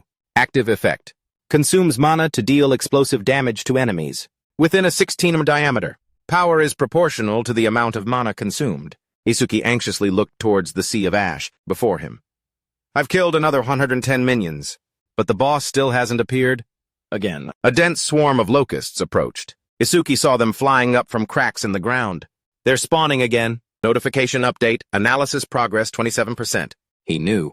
I can only use Lotus Bomb 9 more times. His current mana was 232-280. Isuki continued to use Fire Lotus. No matter how many times you appear, I'll wipe you all out. The intense firepower radiated heat all around. After the third attack, he reaped a massive reward from the accumulated small victories. Defeated level 1 demon locust with Lotus Bomb. Range of all skills plus 1%. Isuki unleashed Lotus Bomb 7 more times to attack. The firepower incinerated and swept through the entire area. New information updated. Active effect. Consumes mana to deal explosive damage to enemies within a 54.5 in diameter. Power is proportional to the amount of mana consumed. Passive effect. Each time a living creature of level 1 or higher is defeated by the Lotus Bomb skill, the range of all skills will increase by 1%. Current bonus plus 990%. Isuki wondered, I've defeated the swarm 9 times so far, and increased Lotus Bomb's range by 90%, but I only have enough mana for one more. Lotus Bomb. His mana was 5280. Seeing the locust swarm flying towards him like a storm, he was astonished. Is there no end to them? And the boss shows no sign of appearing. One option is to retreat from the dungeon and try again after the analysis is complete. But Isuki frowned in contempt. Only losers do that. He continued to create a fire lotus. No matter how many of them there are, I'll kill every last one. The firepower blazed intensely from the giant lotus blossom, placed in the center. Isuki was nearly gassed from this move. Seeing them fly towards him in a black mass, he panicked. Still more, and their numbers haven't decreased at all. The progress reached 91%. Isuki realized, what's going on? Since the first wave, every beast that appeared has been level 1. Their bodies are also small as if they were just born. He had an epiphany. I get it. The boss's ability is infinite reproduction. Information about the mother locust appeared. Locust Queen 0279 Insectoid. Level 13, Talent Tier 1, Trait Lays. A large number of demon locust eggs. Skill Mother's Will, Rank C, remotely controls. The hatched demon locusts max 110? Isuki understood the principle. If it reproduces infinitely, then no matter how hard I try, it's useless. Unless I destroy the boss. I'm out of mana. But as the progress ticked from 98% to 99%, Isuki was confident the analysis will be done soon. When the analysis reached 100%, the lotus created a sphere that surrounded him. New information updated. Analysis complete. Mother's Will acquired Mana Sense Level 1. Mana Sense Level 1. Active effect after activation. Continuously consumes mana. To sense the flow of mana. Within 100 m diameter. Effective range expanded to 100 mace due to Lotus Bomb's passive effect. Passive effect upon detecting an enemy unit. Restores 10% of personal mana. Isuki was amazed. A scouting skill combined with Lotus Bomb's passive. The effective range is now over 1,000. Plus I can recover mana. Every time I sense an enemy. He couldn't hide. The joy welling up inside him. This is the perfect passive effect. For this dungeon. I could just ignore the boss and keep hunting the minions, too. But I've kept Aizawa-san waiting. So I have to finish this dungeon now. System reminder, acquired Mana Sense Level 1. All stats plus 10. All negative effects removed. All injuries fully healed. Attack 280, 290. Speed 280 at 290, defense 280 at 290. Mana 280, 290, total 120, 1160. Isuki placed a hand on his forehead. The lotus turned red. Find the boss's location with Mana Sense. Waves of perception radiated out in concentric circles, spreading in all directions. Finally, the mother locust's location was found. Isuki's eyes snapped open. He exclaimed, "There you are." He created a true piercing orb to destroy it. An orb radiating a dark aura appeared. Isuki said nonchalantly, "Trying to use your children as a shield."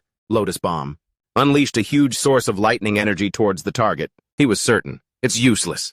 With the passive of Lotus, a bomb applied to the piercing orb.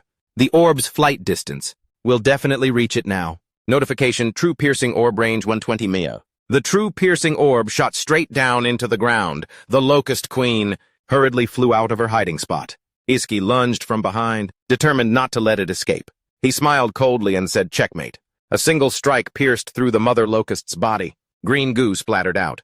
The splattering sent the young locusts flying like headless flies, buzzing chaotically in the sky. Isuki noticed losing their queen has thrown them into chaos. He activated Dark Ice. Lance power blazed on his arm. "Don't worry, I'll send you to meet your mother soon." After a thorough sweep, Isuki estimated with all skill ranges increased by 1 to 10%. Lotus Bomb's explosion radius is 65.5, and the piercing orb's flight distance has also increased. The piercing orb's current flight distance is 131 ma. Notification update, reward Lotus Bomb level 2. Active effect. Consumes mana to deal. Explosive damage to enemies within a 65.5 diameter. Power is proportional to the amount of mana consumed. Passive effect. Each time a living creature of level 1 or higher is defeated by the Lotus Bomb skill, the range of all skills will increase by 1%. Current bonus plus 1 to 10%. Piercing orb flight distance 131. Isuki picked up a Karma Stone. This was truly a bountiful harvest. Once the cooldown is over, I'll challenge it again. And next time I'll push Lotus's passive effect into the 5 digits. The notification board outside the gate displayed, "New record achieved. Challenge time 17 minutes 7 seconds. Isuki was surprised. It took 17 minutes. Aizawa must have been worried. She'll probably act cold again when she sees I'm back safely. But actually, she's very kind and thoughtful. Her tsundere act is pretty cute, though. He happily stepped out of the gate. "I'm back." "Sorry for making you work." Isuki fell silent. A murderous glint flashed in his eyes as he saw the scene before him. Aizawa was being held up by the neck, tightly gripped by Saki. He asked with interest. Isuki went in alone and came out of this dungeon safely. He must be the one Raji is hunting, right? He continued, "Perfect timing. I was just about to make her spill some info about you. But even in this state, she didn't say a thing." She's tougher than most men. Izuki's voice was cold. Get your filthy hands off her. If you do, I'll just beat you to a pulp and let you live. Charlie laughed. Don't get cocky, you level 0 rookie. With incredible speed, he raised his fist and lunged at the man. Charlie hastily commanded, so fast, too! The Death Hound lunged forward, taking Izuki's punch with its head. A system notification appeared. B-rank Shikigami detected. Death Hound. Activating hypersimulation, analysis progress 1%. From this, he realized the dog was a Shikigami. That means the guy in the hat is a Shikigami user. Charlie had his answer. He has no wasted movements and he's fast. No wonder even Omega lost to him. He probably didn't even have time to metalize. The man was nonchalant. But I have 2 and a hostage. Her throat squeezed painfully by Charlie let out a soft groan. Worried for her safety, Izuki shouted, Aja! Progress 34%. The Death Hound broke free from his control and charged ferociously. The man thought confidently, 2's bite force can crush any defense. With stats under 300, the best he can hope for is to only get an arm ripped off. But reality was far from Charlie's expectations. He was shocked. What? Izuki had activated Black Ice Wall on his arm. His other hand was forming a piercing sphere. A lotus blast placed under the Death Hound's throat, the piercing sphere shot straight through its head. He recalled the words, without a Shikigami? A Shikigami user is basically defenseless. Analysis progress 77%. Charlie wondered, is this guy a rookie? Doesn't he know? That Shikigami can be revived. 2 possesses the B-rank skill Thanatos Drive, which shortens its revival time. Seeing the Death Hound charge from behind again, he gloated, just be careless and become food for 2. Izuki had already activated Mana Sense. The sensory waves spread out as the progress reached 89%. He thought, continuously activating Mana Sense since I got it seems to have been the right choice. Progress increasing to 91%. Izuki spun around and kicked the Death Hound. He glanced back at Charlie. The analysis is almost done. If the Blue Lotus appears because of hypersimulation, he might get suspicious. His strength and speed are superior to 2's, and he has a reconnaissance skill too. I can't even ambush him like this. The guy was using her to threaten him. Resist. Any more and this woman is dead. Izuki's plan. I want to complete the analysis without the Blue Lotus appearing. A notification popped up. Analysis progress 100%. Analysis complete. Death Hound. Acquired Shikigami Devour Level 2. Shikigami Devour Level 2. Active effect. By directly touching a Shikigami of rank B or lower, you can make it your own. Passive effect. Number of usable Shikigami 02. Izuki was surprised. Turns out I can control the effect. I finished the analysis without the Blue Lotus appearing. A notification popped up. Acquired Shikigami Devour Level 2. All stats increased by 20. Because hypersimulation was not fully activated. The removal of negative effects and wound recovery did not occur. Attack 290, 310. Speed 290, 310. Defense 290, 310. Magic 290, 310. He deduced, so, there's a price for skipping the Blue Lotus and losing the recovery effect. But since I already recovered from the dungeon earlier, I don't need to recover. I can still go almost all out. This skill? It seems I can steal other people's Shikigami. Seeing the Death Hound charge with its mouth open, Izuki had a new plan. A lotus flower bloomed in his palm. If that's the case, Izuki slammed the flower onto its head. I'll take your dog. The Death Hound's entire body was seized by some kind of power. He leaned over, lifted his leg, and kicked it. A single kick sent the Death Hound crashing to the ground. Charlie angrily cursed, you useless dog. What did I feed you all that XP for? He tightened his grip on the woman's neck. You? If you resist any further, I'll slit this woman's throat. Aja didn't want to be a burden to Izuki. Don't worry about me. He raised both hands in surrender. All right, just don't touch her. Charlie reminded him, if you had behaved like this from the start, this woman wouldn't have had to suffer. Izuki asked coldly, why are you targeting me? I don't remember ever making an enemy of you. The man replied, still trying to fish for information.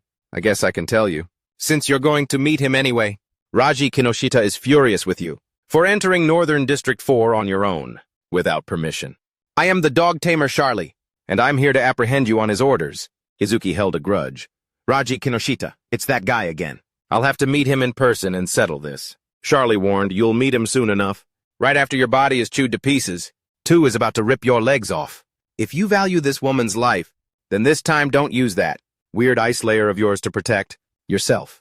He commanded to chew his legs to bits for me. Izuki gave his own command. 2 Prov, you are worthy of being my Shikigami. The Death Hound immediately bit down hard on the arm that was gripping Aja's neck. He quickly rushed forward to catch the dying woman in his arms. Charlie screamed in pain. Damn it! Why? Why are you attacking me, your master? A lotus flower seal appeared on the Death Hound's forehead. Izuki praised it. Good boy. He officially declared, I will repay the pain that Aja had to endure 100 times over. I will pay you back 1,000-fold. Charlie, now afraid, pleaded, wait, let me explain. I was just following Raji's orders.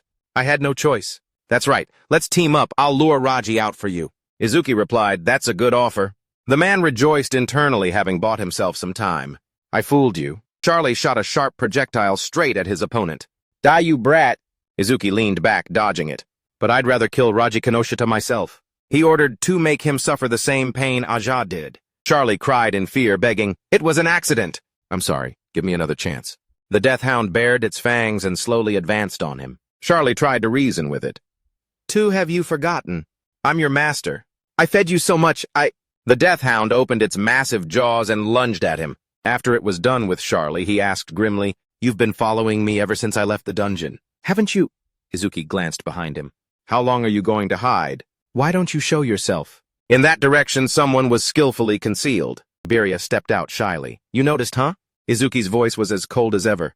Are you an accomplice of that guy from before? He was startled by the misunderstanding. No, I'm not an enemy. Please let me explain. He couldn't be bothered. Fine. I don't have time to talk to you. To follow me when you're done eating. Seeing how obediently it listened to Izuki, Iberia felt a glimmer of hope. He even made a mad dog like that obey him. This person might be able to save me. He followed him out. Walking beside Izuki, he introduced himself. My name is Iberia. And you are, that fight just now was amazing. Although there were a few close calls, Izuki. You're the mysterious guy who took down Ogatek, right? He pleaded, could you do me a favor? I'll pay you if you want. I can even pay in magic stones. Or how about a weapon? But he paid him no mind and walked straight on, which surprised Iberia. What the hell? Aren't people supposed to be happy when I offer to pay them well? Did the old man lie to me? Back then his father had said, just like in the desert, a simple cup of water is more valuable than treasure. Rewards require tact. Give a sword to one who thirsts for revenge. Give medicine to one who is injured. To them that is a worthy reward. This piece of wisdom made Iberia realize something. I get it. He followed behind, calling out, You walked here. Didn't you? You can't move. Quickly while carrying an injured person. And the nearest hospital is dozens of kilometers away. If you keep moving at this pace, that woman is going to die. Iberia took out a roll of healing bandages. Also have a recovery scroll. Seeing Izuki stop, he knew he was halfway there. He added, I can save her. He turned around and asked impatiently, Really? He replied, I can't fully heal her, but I can save her life. Izuki laid her on the ground for Iberia to bandage. He was worried. Is it okay to use it over her clothes? He explained, This isn't your average bandage. It's a rare artifact, made from the wrappings of the Shadow Tribe and the skin of the Kodama tribe. Izuki didn't understand. What's an artifact? Iberia realized his wording was a bit confusing. At your level, you must have just awakened. It's only natural that you wouldn't know. He introduced the concept. Modern weapons have no effect on calamity beasts. That's why you can't fight them with firepower. But alchemists can create artifacts that work against calamity beasts, using parts from the beasts themselves. Artifacts are divided into 4 grades, based on the alchemist's skill and the materials: common, rare, epic, and unique. Common artifacts are not much different from regular weapons, except that they can damage calamity beasts and awakeners. Rare artifacts enhance some of the owner's stats. Rare artifact. Rare sea sword increases speed magic. Epic artifacts not only boost stats, but also have special abilities. Epic blood sword increases attack power. Special effect blood absorption increases blade temperature and reduces the enemy's self-healing ability by 50%. And finally, the ultimate goal that every alchemist craves: unique artifacts. With skyrocketing stats and powerful effects, they are one of a kind. Unique Holy Sword increases attack, speed, unique effect. Infinite mana. An infinite amount of mana is stored within the Holy Sword, allowing for unlimited skill usage. As for alchemists themselves, they don't have much combat power, and there aren't many of them. But because they can forge artifacts, they are respected by all awakeners. Izuki was curious. So your father is an alchemist, he said proudly. Not just any alchemist. Many alchemists go their whole lives without ever creating a single unique artifact. Currently, there are only 10 such items across the 5 continents, and 6 territories, and 3 of them were made by my old man. That's why people call him the Artifact King of the 6 Northern Territories. Seeing him turn his back, Iberia wondered, are you even listening? Hey, I poured my heart and soul into that explanation. Don't ignore me. Izuki was taking out an item. This is the crossbow that guy Charlie used. He walked over to observe. Wasn't he surprised at all when he heard my father's name? Any other awakener would be clinging to me by now. With this I can reduce the frequency of using piercing sphere and lower the risk of exposing. My hand. Iberia evaluated the item in Izuki's hand. It's a rare artifact, he said, annoyed. Too bad it doesn't have any arrows. He revealed, but long-range weapons like this can assimilate ordinary ammunition into artifact ammunition, so you don't have to worry about arrows. The item's information was displayed. Hunter's crossbow rare, speed +50. Seeing it was no longer in his hands, Izuki was surprised. It disappeared. Seeing his puzzled expression, Iberia explained, that's another function of artifacts. Once it binds to its owner, it gets stored away, and you can summon it back whenever you need it. He said politely, pretty convenient? Thanks for treating her. If you need help with anything, just let me know. Once I'm done here, I have to find Raji Kinoshita. He gossiped when he heard the name. Speaking of which, I thought I misheard. Picking a fight with Raji Kinoshita in the Northern District 4 is pretty ballsy. Izuki sighed. What you want me to give up? Iberia denied it. No, if it's Raji Kinoshita, then we have a common goal. Izuki wondered, you pissed him off too. He vaguely brought up another issue. Not exactly. But I want you to team up with me to participate in the preliminaries for the Savior League's national tournament, the day after tomorrow. He was surprised, thinking, the preliminaries, Joe Hassan mentioned that too. I heard only the top 10 get to advance to the main tournament. I've been too busy the past few days to prepare for it. He asked suspiciously, what do the preliminaries have to do with Raji Kinoshita? He confirmed.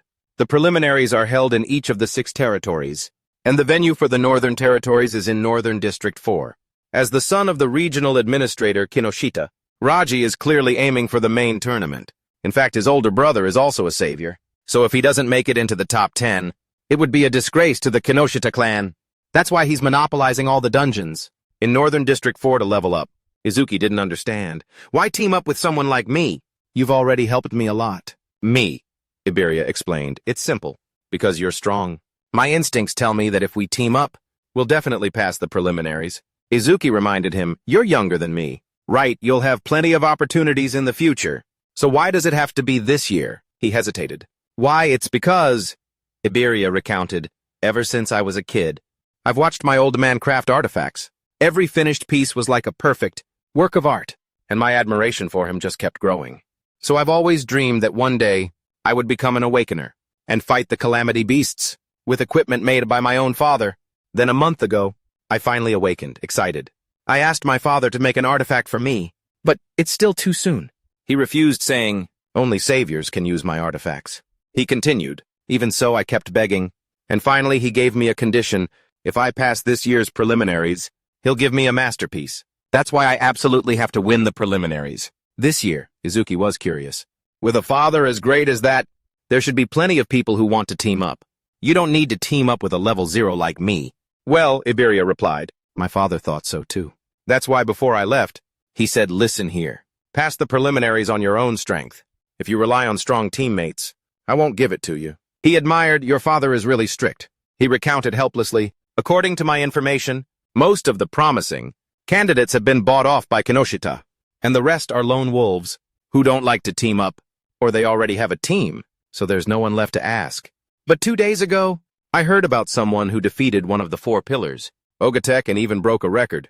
I looked into it, and that's how I found you. He interrupted, all right, I don't care about teaming up, but first I want to get her to a hospital. Iberia understood. I'll go with you. From now on, we're teammates. He was chattering on about the name. We should think about a team name too. You're Izuki and I'm Iberia, so how about Ibiten no? That sounds like a store name. Ibi isn't good either. How about Tenibi Tenria?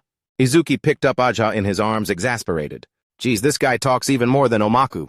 He just now remembered. Speaking of which, what about Riga and Seiya? They both became awakeners, right? Are they participating in the preliminaries? Behind them, Iberia was still chattering away. Since both our names have an I, how about the double I's? The person he remembered, Riga, was currently training. Seiya across from him frowned and asked, are you sick? He denied it. No. Maybe someone's talking about me. Probably Izuki. She was worried. Izuki, how long has it been since that attack? I can't believe we've been apart for this long. I wonder if he's okay. Riga leaned in, teasing her and making her blush. You're so weird. If you're so worried about Izuki, why didn't you go see him? after he defeated the Calamity Beast. Seiya, too embarrassed, suddenly sucker punched him. Riga retorted, "A sucker punch is a dirty move." Seiya didn't care. "Dirty or not, we're doing combat training, aren't we? It's your fault for letting your guard down, right?" Someone approached, and they greeted him happily, "Master." He reminded them sternly, "The national tournament preliminaries start the day after tomorrow. There's no time for fooling around." Seiya was overjoyed. Finally, another awakener to spar with. "I'm so sick of fighting Riga." Her information appeared. Seiya, human. Level 11, class water elementalist. Talent rank 1 hidden. Stats attack 110, speed 160. Defense 125, magic 160. Total 5. Riga replied, "I've never been to Northern District 4. I hear it's a bustling city. I'm excited to see it for myself." His information appeared. Horino Riga, human. Level 10, class elementalist. Talent rank 2 hidden. Stats attack 100. Speed 100, defense 100, magic 80. Total 493. Meanwhile, with Raji, he was inspecting a suitcase full of XP stones in front of him. Then he asked casually, "Where's that dog hunter?" "It's not like him to be this late," Tanka was concerned. "Did something happen?" Raji was furious when he heard this. Again, those useless subordinates. He crushed an XP stone in his hand. XP gained. He waited for an order. "Should we send subordinates to look for him?" He replied. "Forget him. The preliminaries are the top priority. If I lose, the old man will lock me in an isolation room." "By the way, what about the thing I asked for?" Tanka reported. "Among the 313 candidates in the 6 northern territories, we've persuaded 87 people as requested. All of them are level 5 or higher." He praised, "Excellent. You truly are a reliable subordinate." Tanka looked at Raji, who was absorbing the power of the EXP stones, and said, "This is the last magic stone." He was in the process of leveling up. Lightning flared up around his body. Raji said confidently, "To crush these commoners, this is more than enough." His information was displayed. Raji Kinoshita, human. Level 12, class lightning elementalist. Talent rank 2 hidden. Stats attack 135. Speed 168, defense 130, magic 180, total 603. Meanwhile, with Izuki, he had just gone outside to teleport. When he met Nento, Izuki was apologetic. "I'm sorry, Master, for letting Aja face such danger." He replied, "What's done is done. I can eliminate him if you want." He refused the offer. "No, leave him to me." Nento was pleased by Izuki's independence. "Very well. Tell me the whole story later." Iberia standing by thought happily. "So the commander of the 6 northern territories is his master. No wonder. He wasn't surprised when I mentioned my father. Nento is a mysterious person. Maybe I should ask for his autograph later." They were now in a hospital room. Aja was being treated and was resting in bed. Izuki announced, "And that's why I've decided to participate in the preliminaries for the Savior League's national tournament with Iberia." Nento didn't object. He asked about her condition. "I understand. How are you feeling, Aja?" She glanced at the butterfly perched on her finger. "Big Deep healed me, so I've recovered. This is thanks to Iberia treating me with that rare artifact." Nento turned to him in surprise. "You possess the spirit wood bandage artifact made by Eden, then you must be his son." "Right," Iberia thought in surprise. "He not only knows about the artifact, but he also knows about my father. I should act befitting of the son, of the artifact king." He pointed to himself proudly and announced, "That's right, I am Eden's father." Izuki reminded him, "You said that backwards." Iberia blushed with embarrassment and quickly covered his face. "Sorry, Eden is my father." Nento ignored the gaffe and cleared his throat. "Anyway, thank you for saving my daughter. After the preliminaries are over, I'll take Izuki to greet Eden with you. You two must need to prepare for the tournament right. You may go. Aja and I will be watching tomorrow as well." Izuki replied, "Yes, sir." Iberia swore, "Please rest assured. I will definitely show everyone that we can pass the preliminaries." Aja realized, "Father, you really like Izuki. Back when it was Kazunari and me, you always took me to meetings." He explained the reason. Izuki has a strong self-destructive desire when facing calamity beasts, due to childhood trauma. But that desire only weakens when he has people he wants to protect by his side. That's why I've kept you by his side." Aja contemplated this. Become his best friend, become his weakness, and then become the person he wants to protect. The person that Izuki wants to protect. Before they left, Nento added, "By the way, regarding the calamity beast attack at the school, it's been determined that it wasn't an accident, but a premeditated plan." "What did you say, father?" "The number of traitors siding with the calamity beasts is on the rise. Although the scales differ, there have also been attacks, targeting the commanders in other territories. As of right now, the future of humanity looks bleak." He was certain. Izuki will surely destroy it and become a beacon of hope.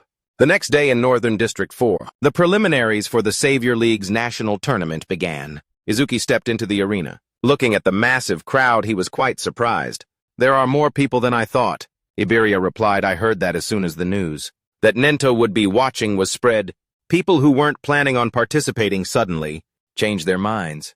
The number of participants jumped from around 3,000 to nearly 5,000. Raji's face darkened when he heard this. "Nento, that old man creates too many variables." Tanka reassured him, "Don't worry. They're just a mishmash of people who decided to participate at the last minute. They won't have time to form teams, so we still have the advantage in numbers.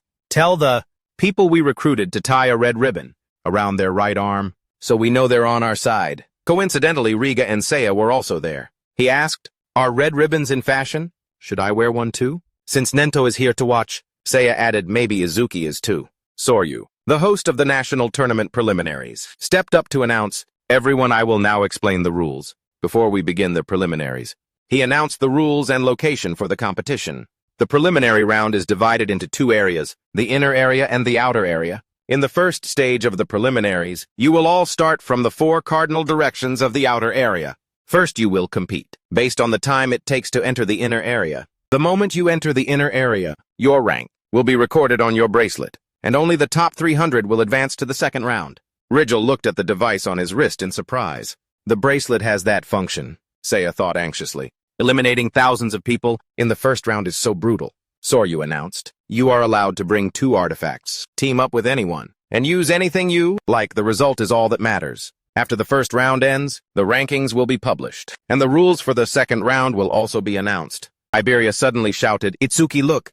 That guy and his gang were drawing everyone's attention." "It was Ragi Kinoshita," he ordered. "Got it. Anyone who runs ahead of me, stop them," Iberia whispered. "The people next to him are probably candidates he bribed. For now, let's just get into the inner area as fast as we can. Once Kinoshita enters the inner area and lets his guard down, we'll ambush him." He was startled, his eyes wide with amazement at what Itsuki did next. He walked right up to them and said, "I heard all of that." 2 members of the group spoke up. "Who are you?" "Careful, this guy isn't wearing an armband," Soryu announced, and so the first round begins. The number of young people wanting to join the Savior Alliance is increasing. It's wonderful, but numbers are meaningless without quality. Hayato Akira beside him commented, "Back in our day, there were far fewer candidates above level 15. He continued as his information displayed, Hayato Akira, Crimson Star Stone. All other information is hidden. Soryu recalled, "In the year you participated, there were only 2. "Right," he replied. "That's why I said it would be boring without rookies like Kazunari. Hopefully there are some." He said casually, "Don't be ridiculous. A once-in-a-century genius like that doesn't just show up out of nowhere." Hayato Akira turned to Nento and asked, "I heard that in North District 6 there's a student who, right after awakening, defeated a level 8 skeleton soldier and became your disciple. Is that true?" Soryu was stunned. "Defeated a level 8 right after awakening? Impossible." Yet Nento confirmed, "Indeed, it's true." He asked with interest, "Is that person among them?" Soryu thought to himself, "The second disciple recognized by Nento after Kazunari, Satsumi, he must have incredible talent." He looked thoughtfully at the screen and asked, "Who is it?" Then he paid attention to each person. Rigori, level 10, Gold Elementalist. Talent is rank 2, mediocre. Not him. Kars, level 11, possesses a rank 1 talent, but she's a water elementalist, support-oriented. Probably not her either. It must be this girl Habane Hana, a wood elementalist, but she has an abnormally high level of 16. Seeing Nento remain still, Soryu was skeptical. It's not her, but Hana is the highest level candidate. Hayato Akira was surprised. "Are there any level 0 candidates this time?" He continued, "Every year there are people who participate out of curiosity, but they get crushed immediately and withdraw." Ragi's group was laughing mockingly. "A level 0 candidate? Really?" Tamu next to him asked contemptuously, "Are you lost, kid?" He took out his weapon and equipped it on his arm. Ragi's smile slowly became forced. "That's Shaki's. Who the hell are you?" Itsuki asked grimly. "You were looking for me, right?" He realized. This low-level piece of trash is the one who took down Ogre. "You've got to be kidding me, I get it. You came here on someone's orders to piss me off, didn't you?" Ragi ordered his subordinate. "Get him out of here." Tamu complied. "Leave it to us. We'll make him regret insulting you, my lord." They surrounded Itsuki, planning to gang up on him, but he teleported away. "I don't have time to talk to a piece of trash like you." He then landed in front of Ragi. Hayato Akira silently assessed them. 2 level 6s and 2 level 7s. You don't need to see it to know the outcome. If you beg for your life now, you might just survive. Iberia steeled himself. "I can take one of them, but no matter how strong Itsuki is taking on 4 at once." He touched the item box on his hip. Looks like I have no choice but to use that thing. Hades stepped in front of him and said scornfully, I thought some tough opponents were waiting, but it turns out it's just a level 0 piece of trash. Itsuki walked forward grimly and ordered him move. At first the guy was stunned, as it was the first time anyone had treated him like that. Then Hades burst out laughing. The others joined in. Hayato, Akira smirked. Good, I like that attitude. If you're about to die, I'll save you. Hades reached for his head. I'm gonna smash your head to see what's inside. A punch straight to the face sent a few of his teeth flying. Itsuki repeated, last time, I said move. Hayato, Akira was astonished. An opponent with a higher level than himself, and he took him down in an instant. His comrades were shocked. Hades is level 7, how did that rookie... Tamu reassured them, condensing a fireball in his hand. Don't panic, he was just careless. He activated his B rank skill, full power fire. Full power fire cannon, he declared. I'll burn you to a crisp. Seeing the firestorm approach, Iberia was terrified. So fast. I don't even have time to use my artifact. Someone in their group grew concerned. Isn't that a bit much for a level 0? Tamu wasn't scared. People die in the prelims all the time. If you want to blame someone, blame yourself for acting tough. When you're just a level 0? When the fire in his hands died down, one of them spoke up. Hey, something's not right. The others were stunned. In the blazing light, his black ice wall shattered, the flames to pieces. They were shocked. What the hell? Iberia was surprised and delighted. No way! He blocked that whole wide-range fire spell. Amazing. Itsuki's cold voice warned them, stay away from me. The system prompted Black. Ice Wall has defended against a B-rank fire-type skill with Black. Ice Wall. Defense increased by 10%. Attack 310, speed 310. Defense 341, mana 310. Total 1240, 1271, increased. He thought to himself, defense increased by 33. I need to confirm if the passive effect of Black Ice Wall will still activate when defending against the same skill, from the same target more than once. Tamu panicked when he saw Itsuki was still safe, completely unharmed. Is that his ice-type skill? There aren't any water elementalists here. How can he use an ice-type skill? He challenged his opponent, try using that move again. I won't block it this time. He continued to create a fireball. Are you insulting me? A man never goes back on his word. Itsuki replied calmly, yeah, I promise. He unleashed an even stronger attack. B-rank skill overheated fire cannon. It launched. This time, I'll definitely finish you with my strongest move. A massive torrent of fire descended on where he was standing. The scorching heat spread, making Itsuki realize its firepower is stronger than before. But it's still a fire-type skill. In the raging flames, his figure vanished. His comrades warned him, you went too far. Tamu was confident. With this firepower, it could even take down a level 8. He thought regretfully, it used up all my mana. This is the finishing blow. A bit of a waste on a level 0 opponent, but this act is over. He wasn't smug for long. Tamu stumbled backward in fear. What the? He appeared in front of him and said, so, if it's a skill from the same person, the passive effect of Black Ice Wall doesn't activate again, got it? Itsuki casually stated, confirmation complete. Time to end this. Tamu fell to the ground in terror. He blocked my ultimate skill. That easily. Impossible. Seima behind him was creating fire to counter. Yeah, that ice skill is strong, but I've already figured out its weakness. He put all his strength into unleashing more fire to stop Itsuki. This guy's B-rank skill is chain fire. As the fireballs attacked him, Itsuki realized trying to overwhelm me with numbers. He activated Black Ice Wall. Where he stood, a violent fire erupted into an explosion. Sama believed even if he has a powerful skill, a level 0's mana pool has its limits. If we can drain his mana until he can't create that ice screen anymore, we'll win. However, Itsuki's hand had already grabbed his, causing the fire to die out. Sama broke out in a cold sweat, unable to believe it. When he closed the distance in an instant, he coated his body in Black Ice Wall and stated, even after blocking so many fireballs, the passive effect only activated once. Every muscle in his body tensed up. If your advantage is speed, then ours is strength.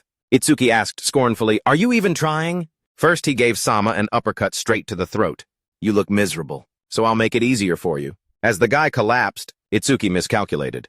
A 33-point increase in defense isn't 234, so it's calculated based on the defense value, before enhancement. The system updated. Black Ice Wall has defended against a B-rank fire-type skill with Black Ice Wall. Defense increased by 10%. Defense 310 plus 62 from Black Ice Wall. Itsuki glanced at the two remaining men. 2 more elementalists, come at me. I'll use you guys to increase the passive effect of Lightning Flash 3. They realized the 2 of them are down. No doubt about it. This guy is faking his stats. Let's get out of here. He mocked them. You think I'll let you go? The two of them charged at the same time. Damn it! Then I'll take you down. This isn't a fire attribute. Don't think that trick will work. They used a C-rank skill, Silver Serpent Lightning. It surged forward. The system updated. Absorbed C-rank lightning element skill with Lightning Flash 3. Increased by 5%. Attack speed. Attack 310. Speed 341. Defense 372. Mana 310. Total 1433. Hayato Akira was astonished. He's taking down Awakens of a higher level than him, like it's a joke. Who is he? So the passive effect of Lightning Flash 3 is the same as Black Ice Wall. No further increase for skills from the same target. Iberia looked at the fallen group on the ground and said blankly, "They're all down." He said admiringly, "I thought this would be a tough fight. I never expected Itsuki to be so strong. What power are you using?" Tamu from behind suspected, "Who the hell are you? You can't be level 0. Iberia laughed coldly. "You ask who we are." Itsuki was surprised. He solemnly introduced them. "We are Duo E. Remember that name? Because one day we'll be the strongest pair in the northern 6 regions." He grabbed Iberia by the collar and dragged him away. "Forget that. Let's go after Kinoshita." He cried out, "But we were on a roll." Tamu was speechless. That name. Duo E so lame. Ragi thought that was pretty noisy. That level 0 must have been taken down. But that crossbow, it was definitely Sakuri's. I'll have to investigate that later. No one in this northern 6 regions could have caught Sakuri besides a savior. Lost in thought, a vein popped on his forehead when he saw someone zip past him. Kanji, who had just passed Ragi, thought smugly, "Passed another one. Unlike those muscleheads, I'm all about speed." While gloating, his entire body was hit by lightning. Kanji fell to the ground and tried to look up. "Attacking me at top speed. Who the hell?" Ragi landed right on his head. He announced arrogantly, "That's the consequence of running ahead of me." Ragi turned back and warned the crowd behind him. "Get a grip. I need to conserve my stamina for the second round. Don't waste my time with trash like this." Nento observed the situation and asked, "Is that the son of the administrator of North District 4? Genkai Kinoshita, Soryu judged so arrogant. I wonder how he was raised." He said helplessly, "But he's not breaking any rules, so there's nothing we can do." Ragi was recovering his strength. "Thanks to them taking care of all the trouble, my stamina is almost recovered." The crowd behind him, no one dared to move forward. Ragi looked at the building ahead and thought confidently, "With this, I can easily pass the second round. So that's the inner area up ahead, too easy." Behind him, lightning crackled and boomed. Someone called out, "Kinoshita!" He flinched and glanced behind him. He didn't expect a variable at such a critical moment. Ragi turned to look at the crowd behind him and asked, "Who dared to call me by my name like that?" They panicked. "Not me. Don't look at me like that, I didn't do anything." From behind, someone recognized him. "It's him, the level 0 rookie." They formed 2 lines, making way for him to step forward. Ragi had a bad feeling. "Level 0. Don't tell me." Seeing him approach, he had his answer. It really is him. Ragi was annoyed at his subordinates' incompetence. Seriously, he took them all down. Impossible. A level 6 and a level 7 couldn't handle him. He concluded, "I see, he must have bribed them." Ragi spoke up. "How long have you been following me? You level 0 piece of trash." Itsuki got straight to the point. "You're staying here until we're done." Iberia felt lucky. Basically, Itsuki carried me here. Every opponent we faced was defeated in an instant. If it weren't for Itsuki, I would have been eliminated halfway through. He turned around, not giving him a second glance. "I'm busy. I don't have time to mess with you, but I've prepared a few opponents for you." He ordered his subordinates, "You guys deal with him." They scoffed. "What? Just for one level 0 brat? Calling Kinoshita-sama by his name, get a grip. We'll teach you some manners. Don't worry. I'll show those 2 what hell is like." Iberia counted. 80, 78, 79. There are over 100 of them. What should we do? Itsuki grabbed him by the scruff of his neck and directed him. "Cover your head." With that said, he instantly teleported from the spot. Ragi's collar was also grabbed by Itsuki from behind. His whole body was thrown out, while Iberia was thrown inside. Ragi was caught by his subordinates, and he was utterly astonished. He faced him. "Looks like you didn't understand my words. Let me say it again. Until we're done, you're not allowed to go anywhere." On Seiya's and Rigel's side, they wearily entered the inner area. A notification appeared. She was ranked 4th, and he was ranked 5th. Rigel sat down to rest. Those guys with the red armbands got involved again. They still haven't learned their lesson, and are still trying to get in our way. Seiya continued, "If we hadn't stuck together, we probably would have been taken out. Before we even got here," he said with disappointment. "But I thought we were the fastest. I can't believe there are people even faster than us." Here was Gakuze ranked 3rd. He thought with dissatisfaction, "I can't believe I'm only in 3rd place." Ranked 2nd was teasing his opponent. "Are you hungry already? You just ate." She turned her gaze towards Kana, ranked 1st. And more importantly, look at the first-place finisher. She's level 16. Seiya thought to herself, Itsuki is probably acting alone. And if he's being held back like us... Rigel's mouth fell open in shock. Look! Someone's flying this way. Hearing this, she frowned and looked in that direction. He fell to the ground with a thud. The system announced, Iberia has reached the inner area, rank 6th. At this moment, Iberia anxiously called out Itsuki's name.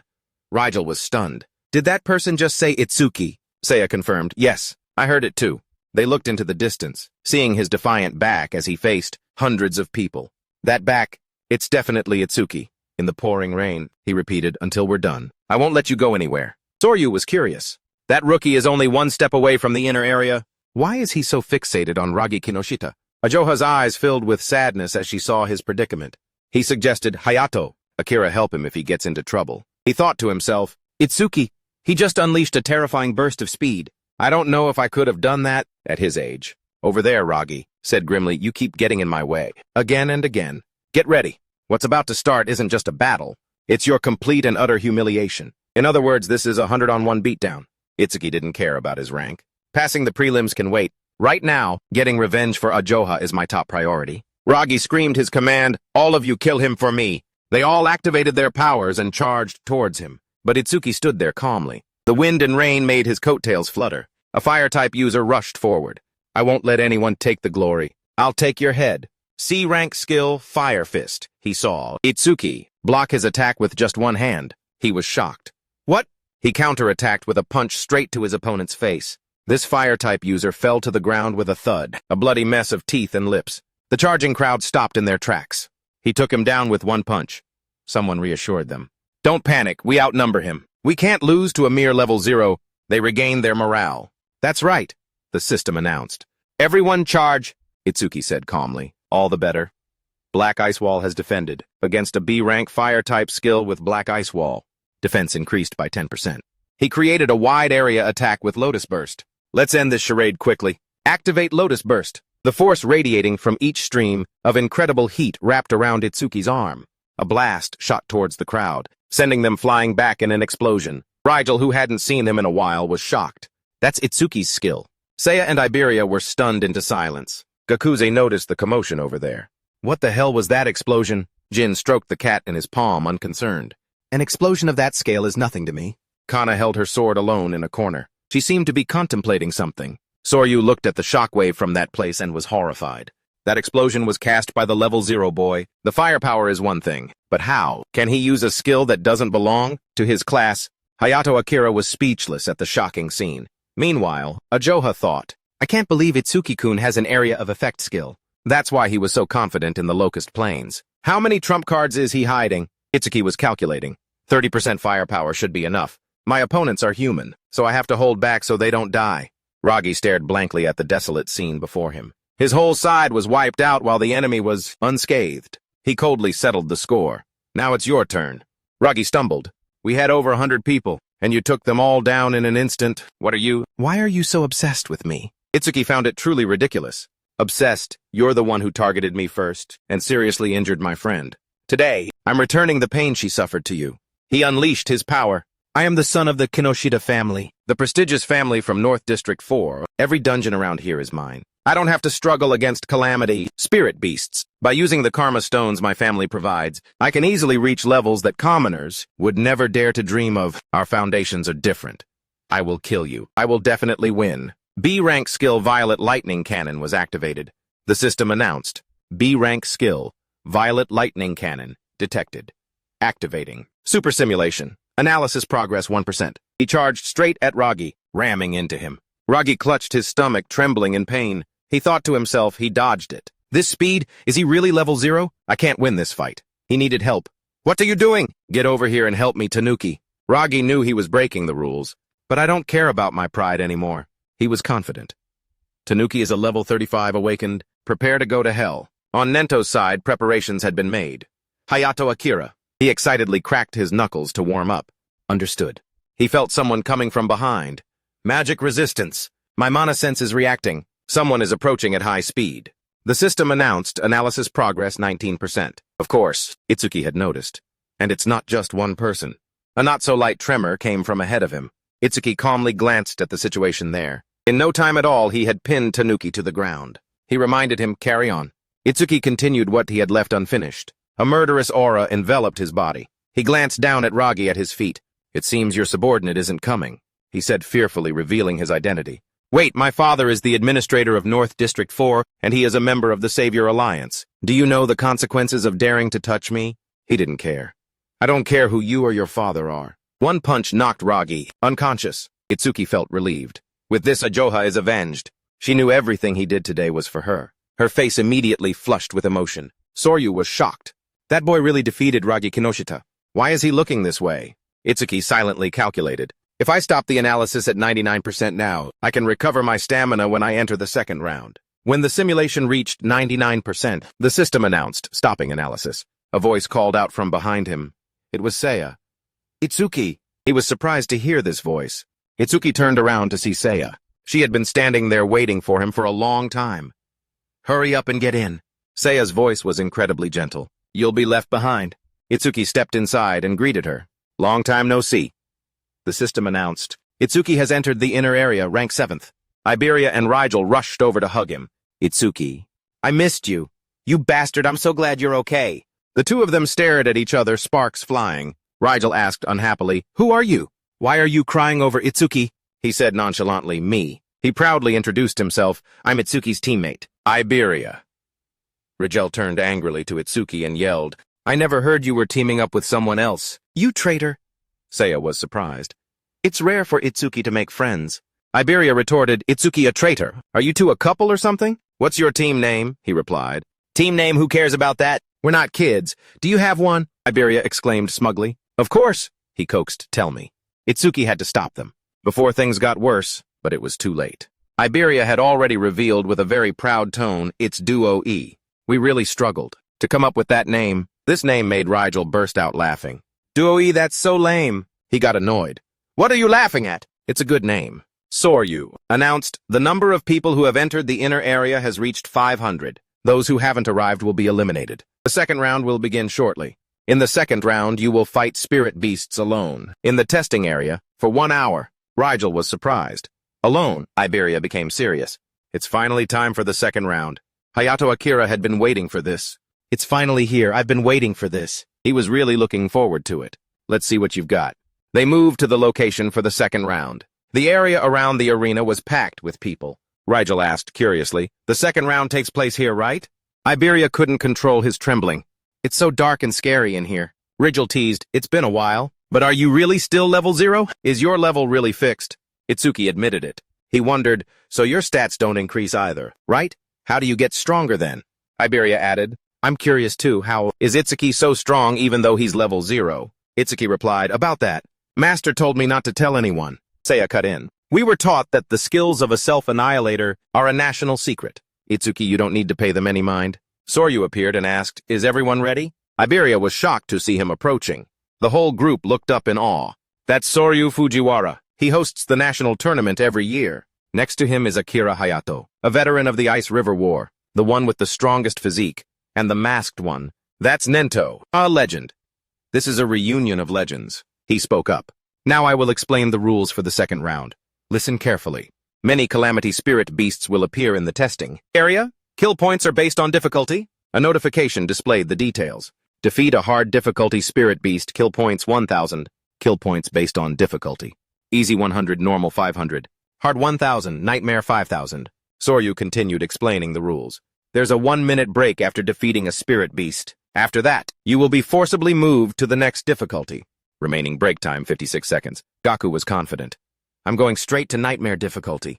His information appeared. Gaku, human level 13 class Earth elementalist. Talent rank 2 hidden. Stats hidden. Itsuki suddenly spoke up. I have a question. The others murmured. Is this guy really level 0? How did he pass the first round? He probably got carried. Did you realize the second round is solo and start getting cold feet? Yeah, that must be it. Soryu permitted him. What is it? Feel free to ask. He didn't. Beat around the bush. Is nightmare the highest difficulty? Hayato Akira laughed when he heard that, and he was stunned, his mouth agape. The others were already scoffing. What a show-off. A level 0 doesn't stand a chance against a nightmare-level spirit beast. I don't think he can even beat an easy level 1, let alone nightmare. Gaku also chimed in. He must be a piece of trash who only knows how to talk big. Soryu announced seriously. In theory, the difficulty of Calamity Spirit Beasts is limitless. You'll understand once you actually try to defeat a nightmare-level beast. Itsuki replied, limitless. Rigel reminded him, it's useless to even think about it. Nightmare level is at least level 10 and above. We'd be lucky to even defeat a hard level one. Soryu continued to explain. The points accumulated in the preliminary round can be carried over to the official national tournament. In other words, whether or not you can join the Savior Alliance later depends greatly on your performance today. Rigel was overjoyed. The points earned here also count for the main tournament. Really? Itsuki silently made a decision. I have no choice but to use that. Kazunari Satsumi's record is 115,000 points. I have to use this opportunity to surpass him. A notification sound rang out. Everyone please enter the testing area. The second preliminary round begins. As he entered, he felt, so this is the testing area. It's not much different from a regular dungeon. In the darkness, countless red eyes were staring at Itsuki. They stepped out. The system prompted Easy Difficulty Spirit Beast. Calamity Hound level 10, kill points 100. Itsuki smirked. Finally a spirit beast to fight. The system announced, activating Black Ice Wall. He intended to win quickly. I can't raise my stats with these guys, so let's end this quickly. Itsuki's image was broadcast on the big screen. Soryu asked him with interest. You're watching him again. I want to see that Hanyu girl fight too. Hayato. Akira replied, this boy is more interesting. His eyes were glued to the screen. Here it comes, he asked curiously. Is there really something surprising? Inside, Itsuki had killed the entire pack of Calamity Hounds in one go. The system displayed, time elapsed 1 second, points earned 100. Soryu was shocked. 1 second, it usually takes a few minutes, he said happily. I told you. See, this boy is more interesting. He believed there are many Calamity Hounds, but they're only level 1. It's definitely possible to kill them in a few seconds if you go all out. But the next opponent is level 8. Killing it in a few seconds is impossible. Soon enough, he was facing a normal difficulty spirit beast. Fire Dragon at level 8. Kill points 500. Soryu assessed, facing a higher level spirit beast. He's sure to have a hard time. Hayato Akira had a different opinion. You think so? I don't think a level 8 Fire Dragon is a threat. Nento walked over and asked, how are the other candidates? He apologized sheepishly. Sorry, we were too focused. I'll switch to multi-screen mode. This way, we can observe the top 10 candidates simultaneously. Ajoha figured out Nento's purpose.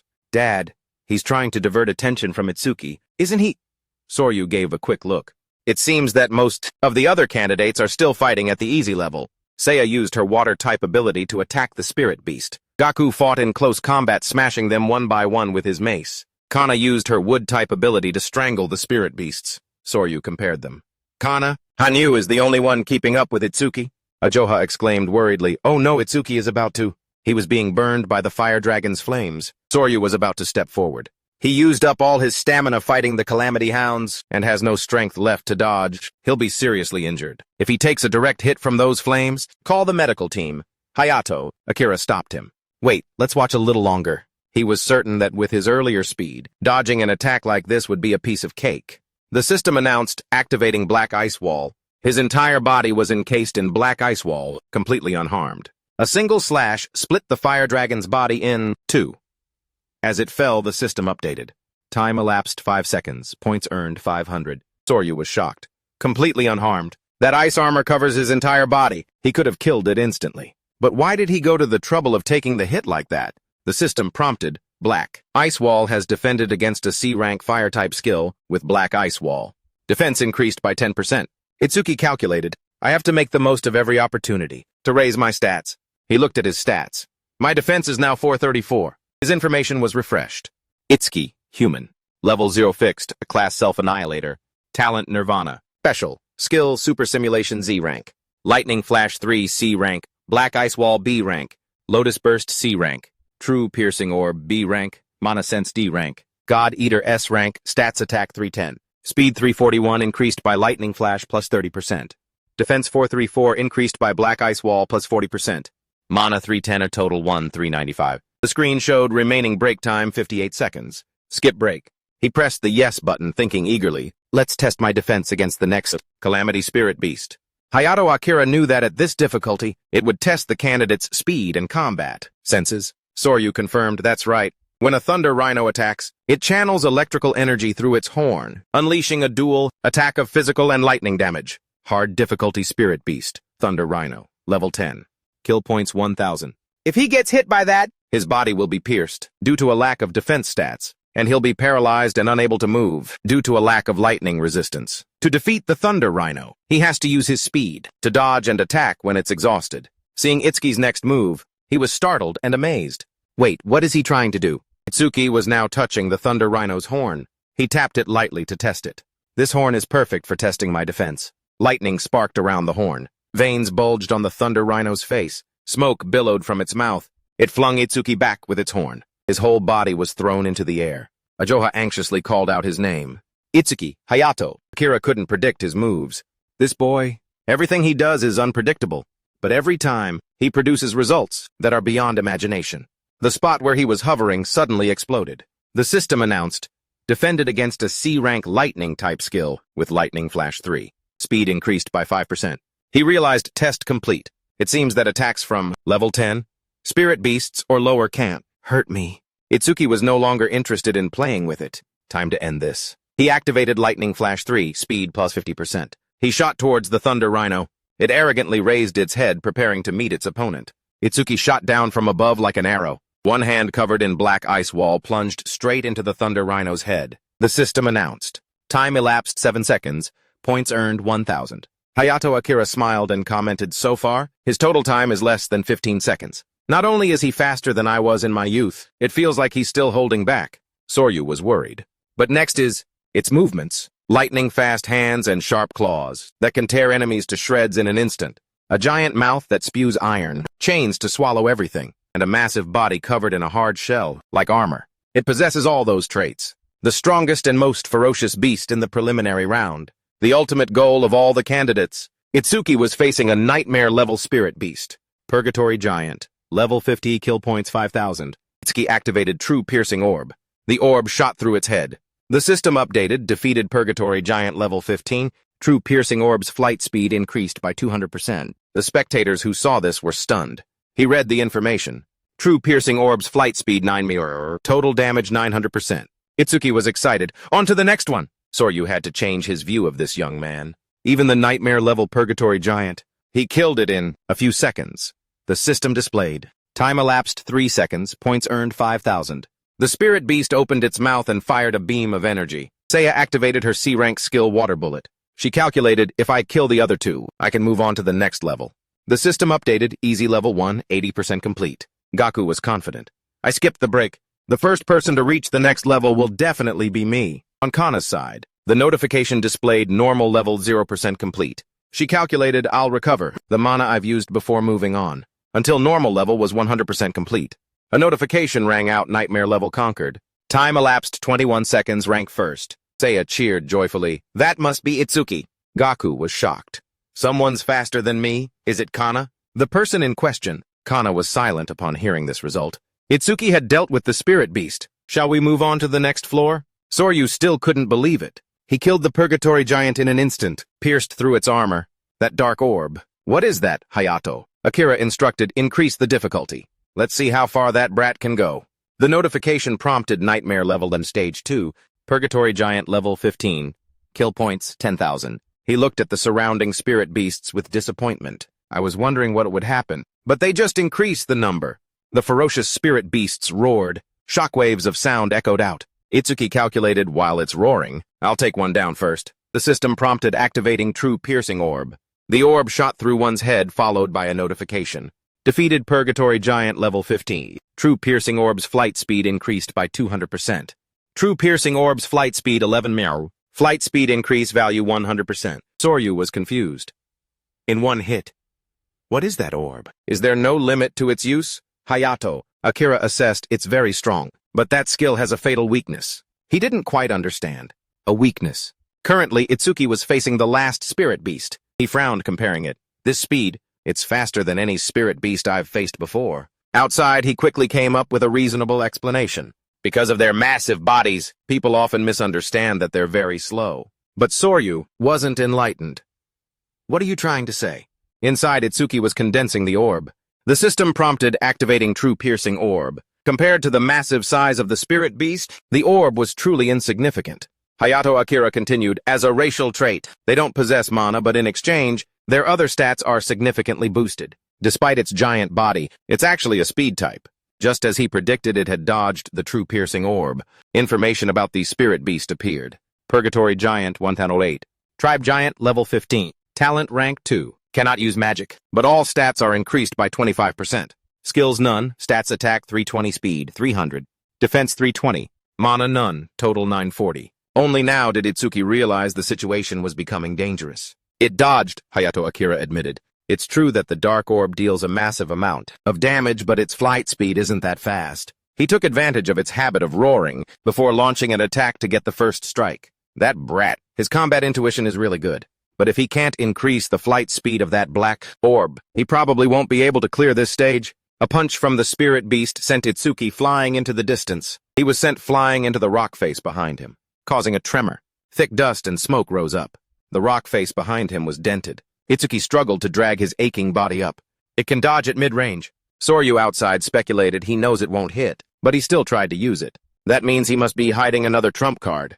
He thought to himself, is that really it? They saw Itsuki's strange expression. Wait, why is he smiling? Because he now had a solution. So fast! If that's the case, I'll close the distance. Immediately, Itsuki activated Lightning Flash 3. He was no longer in his original spot, but was shooting towards the spirit beast. It aggressively raised its giant fist, preparing to strike down. A punch that sent aftershocks spreading across the ground, cracking it for tens of meters. Ajoha covered her mouth in terror. She was genuinely worried for him. Soryu hurriedly picked up his phone. This attack is completely different from the Thunder Rhinos. If he takes a direct hit, even he won't be unharmed. Call the medical team quickly. This time it was Nento who stopped him. Wait, Hayato. Akira had already seen it. It's true that the power of that punch is terrifying, but it's meaningless if it doesn't hit. As the spirit beast's fist lifted, the thick smoke made it difficult for them to see the situation clearly. Finally, when the smoke cleared, it looked down in panic at the deep crater in the ground, but couldn't find anyone. Itsuki's voice came from behind. Over here. It hurriedly turned around unconsciously. A true piercing orb had shot straight through the spirit beast's head. It was Itsuki who had launched a surprise attack from behind. Its giant body crashed to the ground. The system announced. Defeated Purgatory Giant level 15. True piercing orb's flight speed increased by 200%. True piercing orb's flight speed 13 mirror. Flight speed increase value 300%. Time elapsed 12 seconds. Points earned 10,000. Soryu teased. I've rarely seen Ajoha get so flustered. She shyly looked away. I was just praying for everyone's safety. Listen, if a young person who carries the future of humanity dies, it would be a huge loss for us. His family would be very sad too. I just want everyone to be safe, that's all. I didn't think at all that Itsuki-kun looked so cool when he defeated the Purgatory Giants or anything, because Itsuki-kun would react the same way. So don't misunderstand. It's not like that either.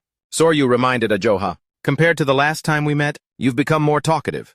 Nento, hearing him comment on his daughter like that, was speechless. Soryu turned to ask him, by the way, how did you know Itsuki? Kun would dodge that attack. Hayato Akira replied, that brat, his speed isn't that different from the Purgatory Giants. But when electricity surged through his body, his speed increased significantly. When that happens, the Purgatory Giant can't hit him. He was curious. He succeeded in defeating 2 of them, but there were some dangerous moments. With his current score, he's guaranteed first place. If it were me, I'd stop here. But Itsuki was aiming for something. If I want to surpass Kazunari Satsumi, the strongest human, he continued attacking. I can't rest for even a second. The system updated the spirit beast's information. Attacking Itsuki. Nightmare level, stage 3. Purgatory Giant level 15. 3 kill points, 15,000. As before, he activated True Piercing Orb. One's head was blown off. Itsuki counted silently. 1 down. Hayato. Akira praised him. He chose to continue. He's truly the one I had my eye on. Soryu suddenly remembered. Speaking of which, you went straight to stage 3. He replied, you too. He compared, even for you, who has the strongest body. Stage 3 was your limit. I wonder how Itsuki-kun will handle this. Inside, Itsuki was facing a ferocious spirit beast. Its fist reached out, wanting to grab him, but Itsuki had already shot past. He was now teleporting to the top of its head. I'll increase my speed with Lightning Flash 3 and close the distance by jumping behind it. As the true piercing orb shot down, Itsuki counted, that's the second one. The system updated. Defeated Purgatory Giant level 15. True piercing orb's flight speed increased by 200%. True piercing orb's flight speed 17 Mia. Flight speed increase value 1700%. Itsuki considered how to deal with the next spirit pet. The third one was, he was now in its mouth. Its sharp teeth were about to bite down. The spirit beast's mouth snapped shut, leaving no gap. But in a flash, its head was gone. Itsuki inside was settling the score. Let's see. I'll rip your guts out. Activate Lotus Burst at full power. The spirit beast's mouth was emitting a fiery light. Firepower erupted from within. Its body exploded into pieces. The system announced. Defeated Purgatory, Giant level 15, with Lotus Burst. Range of all skills +1. Current +1 101%. Time elapsed 13 seconds. Points earned 15,000. Soryu couldn't believe his eyes. That's the skill that blew away many candidates in Stage 1. Itsuki thought to himself as he saw the notification panel. Mana 0310. My mana has completely bottomed out. But as long as the calamity, spirit beasts keep appearing, the passive effect of Mana Sense will replenish my mana. The system displayed Mana Sense D rank, passive effect. When an enemy unit is sensed, recover 10% mana. Facing Itsuki were high-level spirit beasts, nightmare level. Stage 4, Purgatory Giant level 15, 4, kill points 20,000. Mana 124 310, sensed 4 enemy units, recovered 40% mana. Soryu discussed the matter. Stage 4 has begun. If he clears this stage, he'll surpass his past self. He admitted that's right. Only Kazunari has passed Stage 4. No one else has passed it. I'm looking forward to seeing how far this kid can go. Inside the preliminary round, he was somersaulting to dodge the spirit beast's attacks. Every time the flight speed of the true piercing orb increases, Itsuki noticed a pattern. The accuracy rate also increases. At this rate, if I increase the flight speed a little more, I'll be able to hit them without getting close. My mana is limited. I can't waste a single piercing orb. Among these spirit beasts, they were connected by iron chains. He frowned when he noticed this. Iron chains. That spirit pet was tilting its head, pulling the chain, which meant the true piercing orb he just threw at the other one's head had missed. Its hand reached out towards Itsuki to grab him. As he was caught, he thought, no, I can't get any leverage in this position. The spirit beast's hand tightened, trying to crush Itsuki. His bones were crushed, the pain making him cough up blood. Cracks appeared in his joints. After finishing its work, it threw Itsuki far away. He landed on the ground with a thud covered in blood. Soryu said worriedly, Akira, go help him. He was shocked and couldn't believe it. Is this it? Hayato Akira remembered his own appearance back then. Just like me before. Just as he was about to step in, I'll go save him. Nento once again stopped him. Wait! He had great faith. Itsuki hasn't given up yet. Soryu protested, Nento, this is no time to be talking about whether he's given up or not. Aizawa chimed in, that's right. If we don't rescue him, Itsuki's going to die. Hayton Akira added. He's in a desperate situation. Nento remained calm in the face of everyone's criticism. But I know he still has a trump card. Soryu was shocked. A trump card? How would you know that? He emphasized his eyes. Those aren't the eyes of someone who has accepted. They're fate. Itsuki isn't one to give up so easily. To kill it. I've done everything I could to train myself. The system displayed activating super simulation. Resuming analysis, he remembered the battle with Kinoshita. Super simulation had activated on his skill, but I decided to cancel it. At the last second. Analysis progress, 99%. Analysis canceled. It was to prepare for a situation just like this. As the progress hit 100%, the system prompted. Analysis complete, B-rank skill. Purple lightning cannon. Acquired lightning break level 2. Aizawa cheered happily. Look, the Azure Lotus is... Soryu, seeing this for the first time, couldn't help but be curious. Is that one of his skills too? But what good can that Azure Lotus do in this situation? Hayton Akira glanced suspiciously at her expression. Aizawa looks so happy. Does she know something? Itsuki's notification updated lightning break level 2. Active effect. Can absorb B-rank or lower lightning-type attacks. Into the body. When releasing the absorbed lightning energy, personal speed stat increases by 100%. Absorption capacity 0.5. Passive effect. Each time a B-rank lightning-type attack is absorbed, personal speed stat increases by 10%. Current bonus plus 15%. His hands were covered in a layer of black armor. He clenched his fists and began to absorb the power. System notification, acquired lightning break level 2. All stats plus 20. All negative effects removed. All injuries fully healed. The beast's fist, swinging down, was blocked by the lotus blossom. Itsuki had no time to play with it anymore. Warm-up's over. From now on, I'm going all out. His stats information refreshed. Attack 310 of 3D. Speed 310, 330. Defense 310 of 330. Mana 310 of 3D. Total 1, 240, 1, 320. Soryu was stunned. He was just getting beaten to a pulp, but he fully recovered in just a few seconds. That healing power is even better than a healer class's. From that insane area of effect move to this. Seriously? Just how many overpowered skills does he have? As the true piercing orb shot past its head, the system prompted defeated level 15 Purgatory Giant. True piercing orb flight speed increased by 200%. Another one was destroyed. The same notification repeated. The system displayed, successfully cleared Nightmare Difficulty Stage 4. Time elapsed 31 seconds. Kill points 20,000, their corpses fell behind Isuki. He was confident in his current power. No matter how many Purgatory Giants appear, I will win. Isuki charged in, wiping out the giants. System notification, defeated level 15 Purgatory Giant. True piercing orb flight speed increased by 200%. The next piercing orb flew through a giant's head. True piercing orb flight speed 27 ma. Increased value plus 700%. The next one was pierced through the chest. Successfully cleared Nightmare Difficulty Stage 5. Time elapsed 57 seconds. Kill points 25,000. The one after was skewered vertically from below. Successfully cleared Nightmare Difficulty Stage 6. Time elapsed 1 minute 34 seconds. Kill points 30,000. This sight was enough to terrify those watching on the screen. Looking at the pile of giants' bodies, someone couldn't help but exclaim, "This place is wrecked." I'm starting to wonder who the real monster is, Isuki or the Purgatory Giants. Isuki noticed, "Where's the next stage?" "Hey, the Purgatory Giants aren't showing up?" Soryu still hadn't recovered his composure. Unbelievable. I can't believe what's happening. He pressed the red control button next to him, then spoke into the announcement mic. "Isuki, it's over. You've defeated all the Purgatory Giants we had prepared." Looking at the small mountain of corpses, Soryu repeated, "You've taken down all the Purgatory Giants we prepared." Isuki couldn't believe it.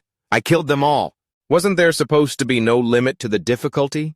He walked over the pile of giant corpses. "I don't remember how many I killed, or how many points I earned. Since I hit the limit, the gap between me and Kazunari Susumi probably isn't that big. Besides, I achieved my other goal, which was to increase the flight speed of my true piercing orb. That's not bad."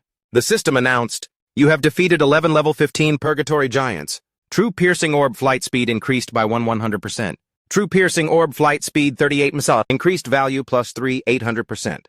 Isuki compared. 38 m per second is faster than a regular car. Then suddenly, strange streams of energy appeared behind him. Isuki quickly glanced behind him. On high alert. Seeing no danger, he breathed a sigh of relief. "I thought there was another one." "Right, I completely forgot. Since I can't level up, the experience from the dead beasts here will turn into karma stones." Behind him was a giant karma stone, as big as a person. Soryu was startled. "Is that a karma stone? Why did it appear in the testing area? If it's blue, it must contain at least 10,000 experience points." Nento revealed Isuki cannot absorb experience points, so any experience dropped will turn into a karma stone like that. Hayton Akira had a realization. "I thought his level was fixed, because he was hiding his stats.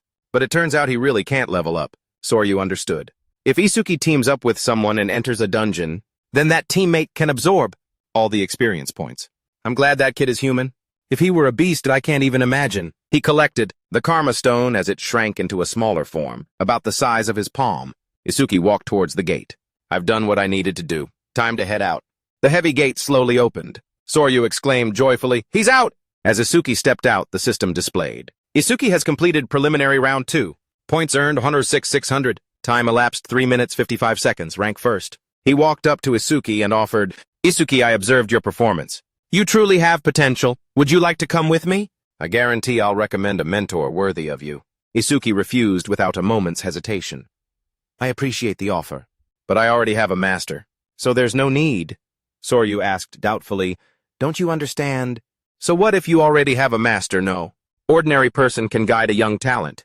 Like you, it would be much better to follow me. I have both the connections and the resources." Hayton Akira reminded him. "He already said he doesn't need it. If you keep pushing it like this, people are going to dislike you." He was stubborn. "You think I'll give up that easily?" He tried to persuade Hayton. "Are you going to let Isuki's talent be ruined by someone else?" Isuki remembered him. "Back then you were the one who dealt with Kinoshita's men, Hayton." Hayton Akira said casually, "Don't worry about that. I was just taking care of some rule breakers. Besides, he's Nento's disciple. There's no reason to persuade him anymore." "Right!" Soryu was astonished. "What did you say, whose disciple?" Isuki politely said to him, "Thank you for what you did back then." But Soryu still couldn't believe his ears. "Isuki is Nento's disciple." Nento confirmed from behind him, "Yes, that's right." He froze. "So the monster that appeared out of nowhere is Nento's disciple." Isuki now had time to greet him. "Master Nento." He was very pleased with today's performance. "Well done. I watched your performance very closely. You're not hurt anywhere, are you? If you are, I'll have Aizawa heal you." Aizawa muttered grumpily. He's even planning on tackling stage 7. You'd better not come back with any injuries. Isuki explained, I'm not hurt, but I'm almost out of stamina. I'll be fine after a short rest. Soryu had calmed down. If he's Nento's disciple, then it makes sense. Another one of his disciples also wiped out all the calamity beasts that we had prepared. He knew who that was. Kazunari Sasumi also made it to stage 6. Soryu denied it. No, back then stage 4 was the highest, so we raised it to stage 6 after that. But if that's still not enough, I guess we'll have to raise it to stage 8. Nento calmly requested, just sit down and watch. With the other candidates, round 2 is just beginning now. Inside the qualifier, Riga was on hard difficulty progress at 100%. His hands were shaking with exhaustion from fighting the thunder rhinos. I can't even lift my hands anymore. It seems nightmare difficulty is a bit out of my league. The system announced, Horino Riga Stage 2 challenge concluded. Time elapsed 17 minutes, 17 seconds. Points earned 1,600. On Seiha's side, she was also running out of energy. Progress 100%. She tiredly lifted the thunder rhino encased in water, without a high damage skill. I'm just trying to make it suffocate, by trapping it in a giant water sphere. But this method takes too long, and my mana is about to run out. The next difficulty is impossible. When her energy was depleted, the system announced, Seiha Stage 2 challenge concluded. Time elapsed 19 minutes, 1 second. Points earned 1,600. Isuki was surprised. Riga and Seiha are giving up at the hard level. I thought they could keep going. Soryu reminded him, don't think everyone is as strong as you. Most candidates can't even clear normal difficulty. The fact those two took down the Thunder Rhinos so quickly means they'll definitely be in the top 10. He wondered they should have failed by now. But why haven't they come out yet? He replied, unless they're seriously injured or there are special circumstances. You can't leave the testing area. However, you are an exception, Hayton. Akira looked at the screen with interest. It seems another candidate has reached nightmare difficulty. He predicted with his rare ritual artifact, Gaku can probably take down at least one purgatory. Giant. The Shikigami user Shion Akagami has also made it this far.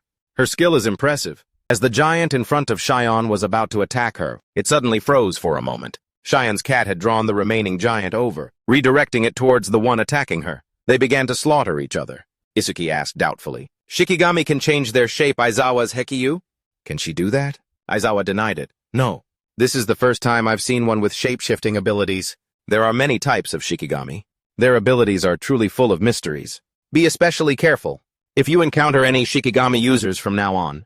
He thought of the Death Hound. Looking at it up close, Shikigami seemed pretty strong. I've been neglecting the Death Hound I took from Saki for a while now, but from now on, I'll funnel all the dropped experience points into it. He thought to himself, Seiha and Riga have already given up. There's no need to stay here anymore. Let's go. But Isuki had to change his mind when he saw it. Iberia's fight isn't over yet.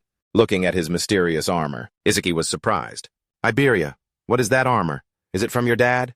He thought to himself, this is the strongest epic-grade artifact the old man made for me. A system window displayed the information, Dragon Armor Epic Grade. Attack speed plus 100, epic effect. After 1 minute of equipping attack and speed plus 20, maximum stack limit 15 minutes. Iberia knew well. This artifact has a will of its own and chooses its owner. I had to jump through a lot of hoops to get it. Plus 20 attack and speed after every minute equipped. But equipping it for more than 15 minutes comes with some crazy penalties. I have to finish this within 15 minutes. A notification displayed the stat increase. Current bonus attack plus 120. Speed plus 120. He surmised. The announcement about conquering nightmare difficulty just now? It must have been Isuki-san. I have to try harder so I don't hold him back. His victory gave Iberia strength. He zipped towards the giant. Iberia stomped 1 foot on its face. He was determined not to let Isuki down. After all, we're partners. Watching from outside, Isuki smiled and commented, he's really going all out, huh? A mechanical voice announced, Round 2 has ended. Soryu declared, only the top 10 in points will advance to the finals of the national tournament. In addition, the top 2 will receive special rewards at the finals. Gaku was lying on the ground, resting. He was extremely confident. Besides Kana, no one has more points than me. That special reward is definitely mine. Soryu announced, now we will announce the top 10. The information board displayed. Number 1 is Isuki with 3 minutes 55 seconds. Total points over 100,000. Second is Kana with 23 minutes 43 seconds, nearly 17,000 points. Third is Gaku with 24 minutes 15 seconds. Total almost 7,000 points. Fourth is Iberia with 27 minutes 59 seconds. Total points same as Gaku. After them are Shion, Riga, and Seiha. The others were shocked. Over 100,000. Even that lantern guy only got around 60,000. With a score like that, he'll easily get first place nationally. Right. Each purgatory giant must be worth 5,000 points. How many did he kill to get 100,000? Gaku was in shock reading the leaderboard. What, I'm third? Who is this Isuki guy? Never heard of him. Kana exclaimed, Isuki, I really want to have a sword fight with him. Seiha was sad. The gap between me and Isuki is so huge. I'm probably not suited for a melee class. Soryu cheerfully announced, the regional qualifiers have concluded. The national rankings are out. Isuki is leading in first place, a full 65,000 points ahead of second place. Aizawa glanced at Nento, who was wearing the lantern mask. She thought regretfully, I can't see his expression, but I can feel that Dad must be very happy. Humanity's new sun is shining ever brighter. Iberia was ecstatic when he heard the news. Over 100,000 I knew Isuki would be at the top, but I put on a performance worthy of being his partner. Next to him was the corpse of a giant. Isuki walked over and praised him. Yeah, you did great. You really surprised me. Iberia's eyes started to get dizzy, but he still smiled and replied. Of course, at the arena, Soryu officially announced the preliminary round of the 21st National Savior League. Tournament has ended. Isuki carried the unconscious Iberia on his back as they left the qualifiers. Meanwhile, in a luxurious room in the Southern Six Territories Command, an old man sat motionlessly with his eyes closed. Koji asked unhappily. We were dragged out here at the crack of dawn, just to watch an old man meditate. The person next to him warned, watch your mouth.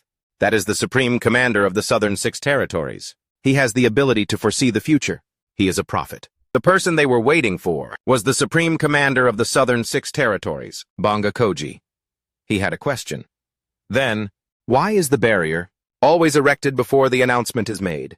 If he can really predict the future, he should tell us where the rifts will appear before it happens. He explained, it's true that Elder Banga can only foresee a small part of the future, but he is still a monumental figure for humanity. The only person who can stand on equal footing with the Supreme Commander of the Northern Six Territories, Kyonento. Suddenly, Banga's eyes shot open. Sweat poured like rain down his aged face. He screamed, it's him, because his prophecies are 100% accurate. Banga collapsed, muttering, the Northern Six Territories. Two disciples rushed to support him. Elder Banga, are you all right? Banga rasped. The Northern Six Territories are in danger, he exclaimed in terror. A massive assault by the Calamity Beasts is about to descend upon the Northern Six Territories, including several over level 100. Night fell and all was peaceful outside. He checked his stats. Finally, my stats have surpassed 1,500. His information updated. Name Isuki, race human, level 0 fixed. Class Void Ender. Talent, Nirvana Special Grade 1. Transcendent Skill, Super Simulation Rank Z. Skills, Lightning Break. Lightning Quake 3. Dark Ice Lance, Dark Ice Wall Level 2. Lotus Bomb Level 1. Azure Orb, True Piercing Orb Level 2. Mana Sense Level 1, Shikigami Devour Level 1. Stats Attack 330. Speed 380 plus 35% from Lightning Quake. Defense 462 plus 40% from Dark Ice Wall. Mana 330. Total 1502. Isuki remembered, I heard that every time you level up, you get 50 stat points. System reminder. Level up. Received 50 stat points. Please decide where to allocate them. He was calculating. 1,500 is probably around level 30 for a normal awakened. My speed and defense can be infinitely increased through my skills passives. As notifications updated, speed plus 10%, defense plus 10%. Isuki thought about his mana. My mana is also infinite, recovering thanks to Mana Sense's passive, but attack is the only thing I have no way to increase. No way at all. A voice came from behind. It's ready. He turned around to see Riga in an apron calling him Isuki. I made a lot of your favorite dishes. Next to him was Seiha. He felt a sense of happiness. This is fine for now. Super Simulation might be able to get me a skill that boosts my attack stat. They gathered around a lavish meal. Nento sat at the head of the table. Isuki exclaimed, it's been a long time since I've had Riga's home cooking. Isuki glanced around. Where's Iberia still sleeping? Aizawa reported, I treated him a while ago, and all his injuries are gone. But it seems like he pushed himself to the absolute limit, so he's still sound asleep. Riga continued. Still, I'm amazed. Nightmare difficulty which even Seiha and I couldn't pass. And yet a level 7 like him was able to conquer it. Seiha made a noise. Huh, he misunderstood. Was my cooking so good it moved you? To make a sound, she warned behind you. Behind him appeared a figure with a gloomy aura. Riga looked back. Is there something behind me? He saw the person was starving like crazy. Food, give me food. Riga fell back in his chair, startled. Seeing Iberia eating like a starving wolf, he put his hands on his hips and scolded, You scared the hell out of me.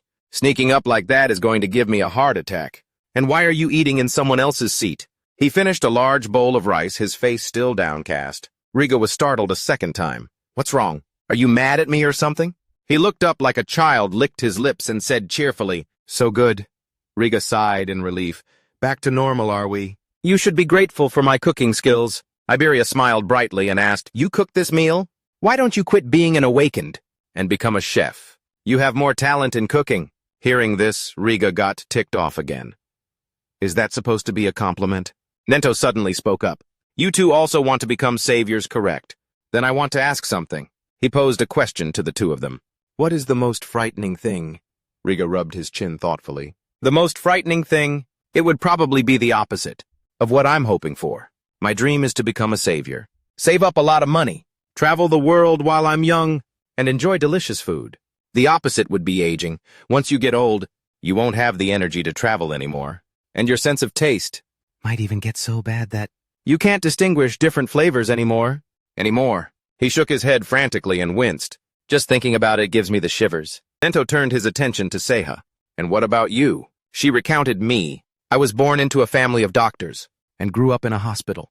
In Seha's memories from a young age, I saw many people go through illnesses, from major to minor. A patient died in front of the little girl. She continued, It became a trauma for me. So even a simple cold or fever makes me feel incredibly scared. Isuki understood the reason. So that's why you ran away the other day. Just because I sneezed a little. He remembered her actions and her fearful expression that day. Nento spoke. Awakened have lifespans about twice as long as normal people, and they almost never get sick. You can now say goodbye to the things you were afraid of. Iberia panicked when he saw him glance his way. He hesitated. The thing I used to fear most was not being able to pass the preliminary round. Right now, I'm afraid of not being able to fight alongside Isuki anymore. Iberia asked curiously, Isuki, what are you most afraid of? Isuki replied, Why are you suddenly asking me? Seha looked at him thinking, I wonder if there's anything he's afraid of. They urged him on, Come on, tell us. It's not like you're not afraid of anything, right? Riga was curious. I can't imagine what Isuki could possibly be afraid of. Isuki opened up, After my parents passed away, I was really worried about how I was going to keep on living. Helplessness, anger, sadness, hunger. My body was possessed by those negative emotions. That is until Seha and Riga appeared before me. Back then they had come up to the young Isuki and asked with concern, Why are you sitting here crying all alone? The sky is so beautiful. It's a waste to keep your head down like that. Seha sat down and asked, Do you have a cold? Should we go to the hospital? And Riga held out a lunchbox. Have something to eat. All your worries will disappear. Isuki said emotionally. The warmth I received from the two of you, they pulled me out of that negative world. After that, I met Master Aizawa and Iberia too. It was like gaining new comrades. Everyone present looked at Isuki with gentle eyes. He compared, or like the family I used to have. This sense of peace, it's been a long time since I felt it. Sometimes I think, I wish this moment could last forever. More than anything, I've always been afraid of having to live all by myself. Aizawa blushed, thinking, Isuki's aura right now. It's so calm and peaceful. It's completely different from the skin-crawling feeling from before. Iberia emotionally threw his arms around him. Isuki, I will absolutely never leave you. Isuki denied it. No, that's not what I meant, Nento explained. The reason I asked was to confirm if, when you two become saviors, and have to faced with real danger, will you two regret choosing this path for a savior? Regret is the one thing you are absolutely never allowed to let happen. Remember this well. A death without regret is the goal of every savior. They replied in unison, Yes, we'll take that to heart. He stood up, left them with one last sentence, and walked away. Then finish your meal quickly and get some rest. Seya and Rigel have to return to Northern District 6 tomorrow. The next morning, they saw their two friends off. Iberia waved. Next time, treat me to your home cooking again. Rigel agreed immediately. You got it, leave it to me. As long as you don't cause any trouble for Izuki. Seya waved goodbye. Well then, see you at the national tournament. Seeing him sobbing beside him, Izuki wondered, Since when did you and Rigel get so close? Nento turned back and urged, We should head back too. He suddenly remembered something. That reminds me. There was something I wanted to ask Seya. I guess I can ask her. During the main tournament, seeing someone running towards them from a distance, Izuki was surprised. Aja, why does she look like she's in such a hurry? Nento asked, What is it? She panted, rushing to report the news. There's a top-secret report from the Southern 6 territories. He had a bad feeling. What kind of report? Aja said it wasn't convenient to speak there. This top-secret information has a very high security clearance. It can only be revealed to saviors, above level 50 and the commanders of the 6 territories. Nento gave permission. It's fine, go ahead and speak. It's all right to let these two know? Continue. Aja got straight to the point. A new prophecy has just been issued by the commander of the southern 6 territories, Elder Banga. It seems a large-scale attack by the calamity beasts will occur in the northern 6 territories within the next 3 days. Izuki was shocked. Elder Banga, is that prophecy reliable? As far as Iberia knew, Elder Banga is the most renowned prophet in all the 6 territories. His prophecies are practically futures that are guaranteed to happen, Aja suggested. Then, Father, you should leave the northern 6 territories immediately. He speculated there must be some reason for the calamity beasts to launch an attack of this scale. It's highly likely that their target this time is me, the commander of the northern 6 territories. Therefore, if I stay here, I'll certainly make for excellent bait. Aja disagreed. From the beginning, you were never a combat specialist, Father. If you know you're the target, there's no reason to stay and take such a risk. For now, just evacuate to the central 6 territories, Izuki agreed. I agree with Aja. If you're short-handed, I'll stay and fight. He wouldn't listen to reason. My mind is made up. No more discussion. As for you, Izuki, I need you to do something else. He asked about a different matter. What about protecting you, Master?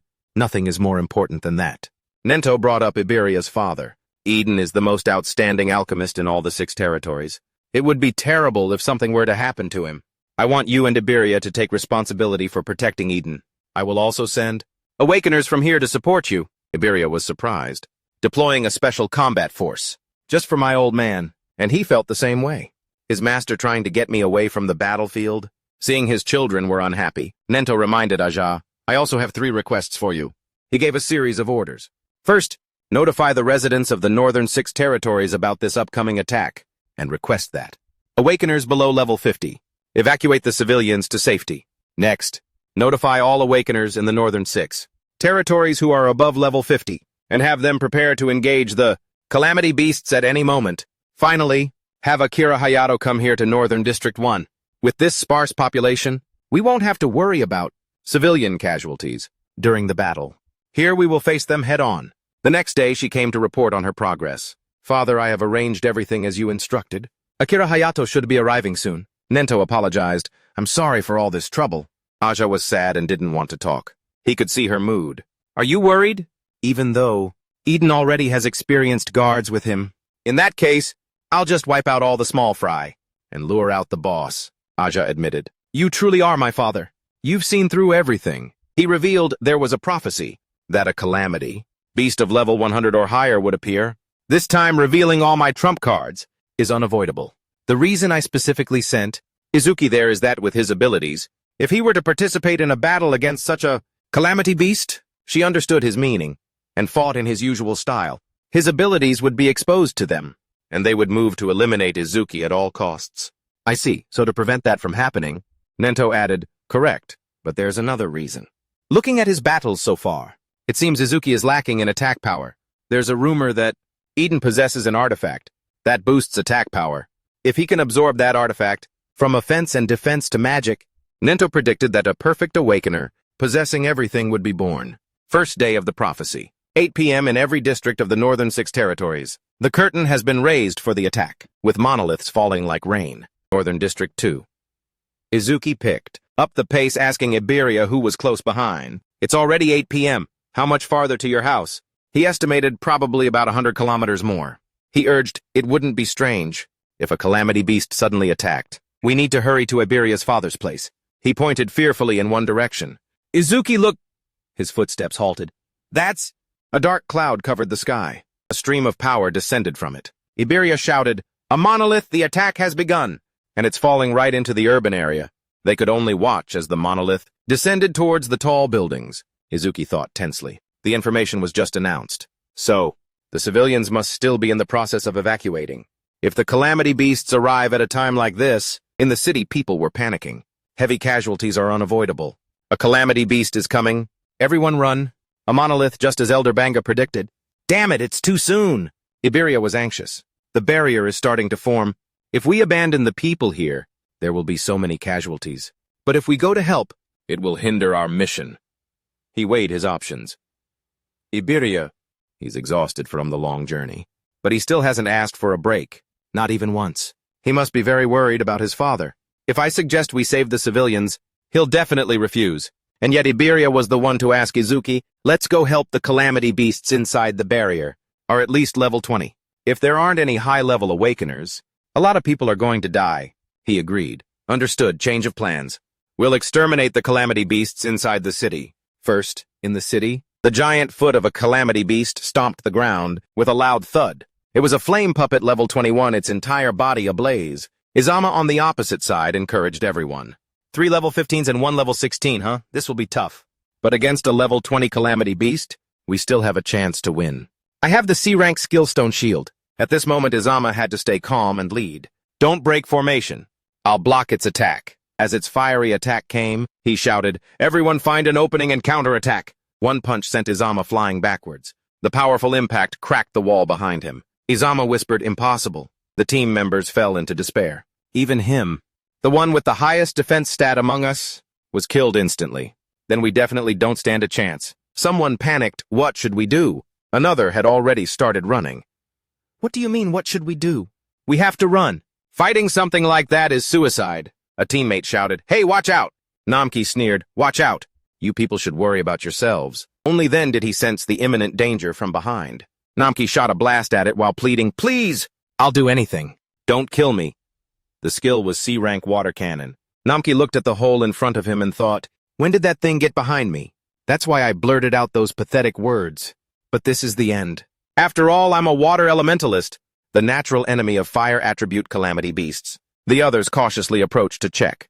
Did he really succeed? To be sure, I'll finish it off. Namki stopped them. You all stay out of it. I defeated the calamity beast alone.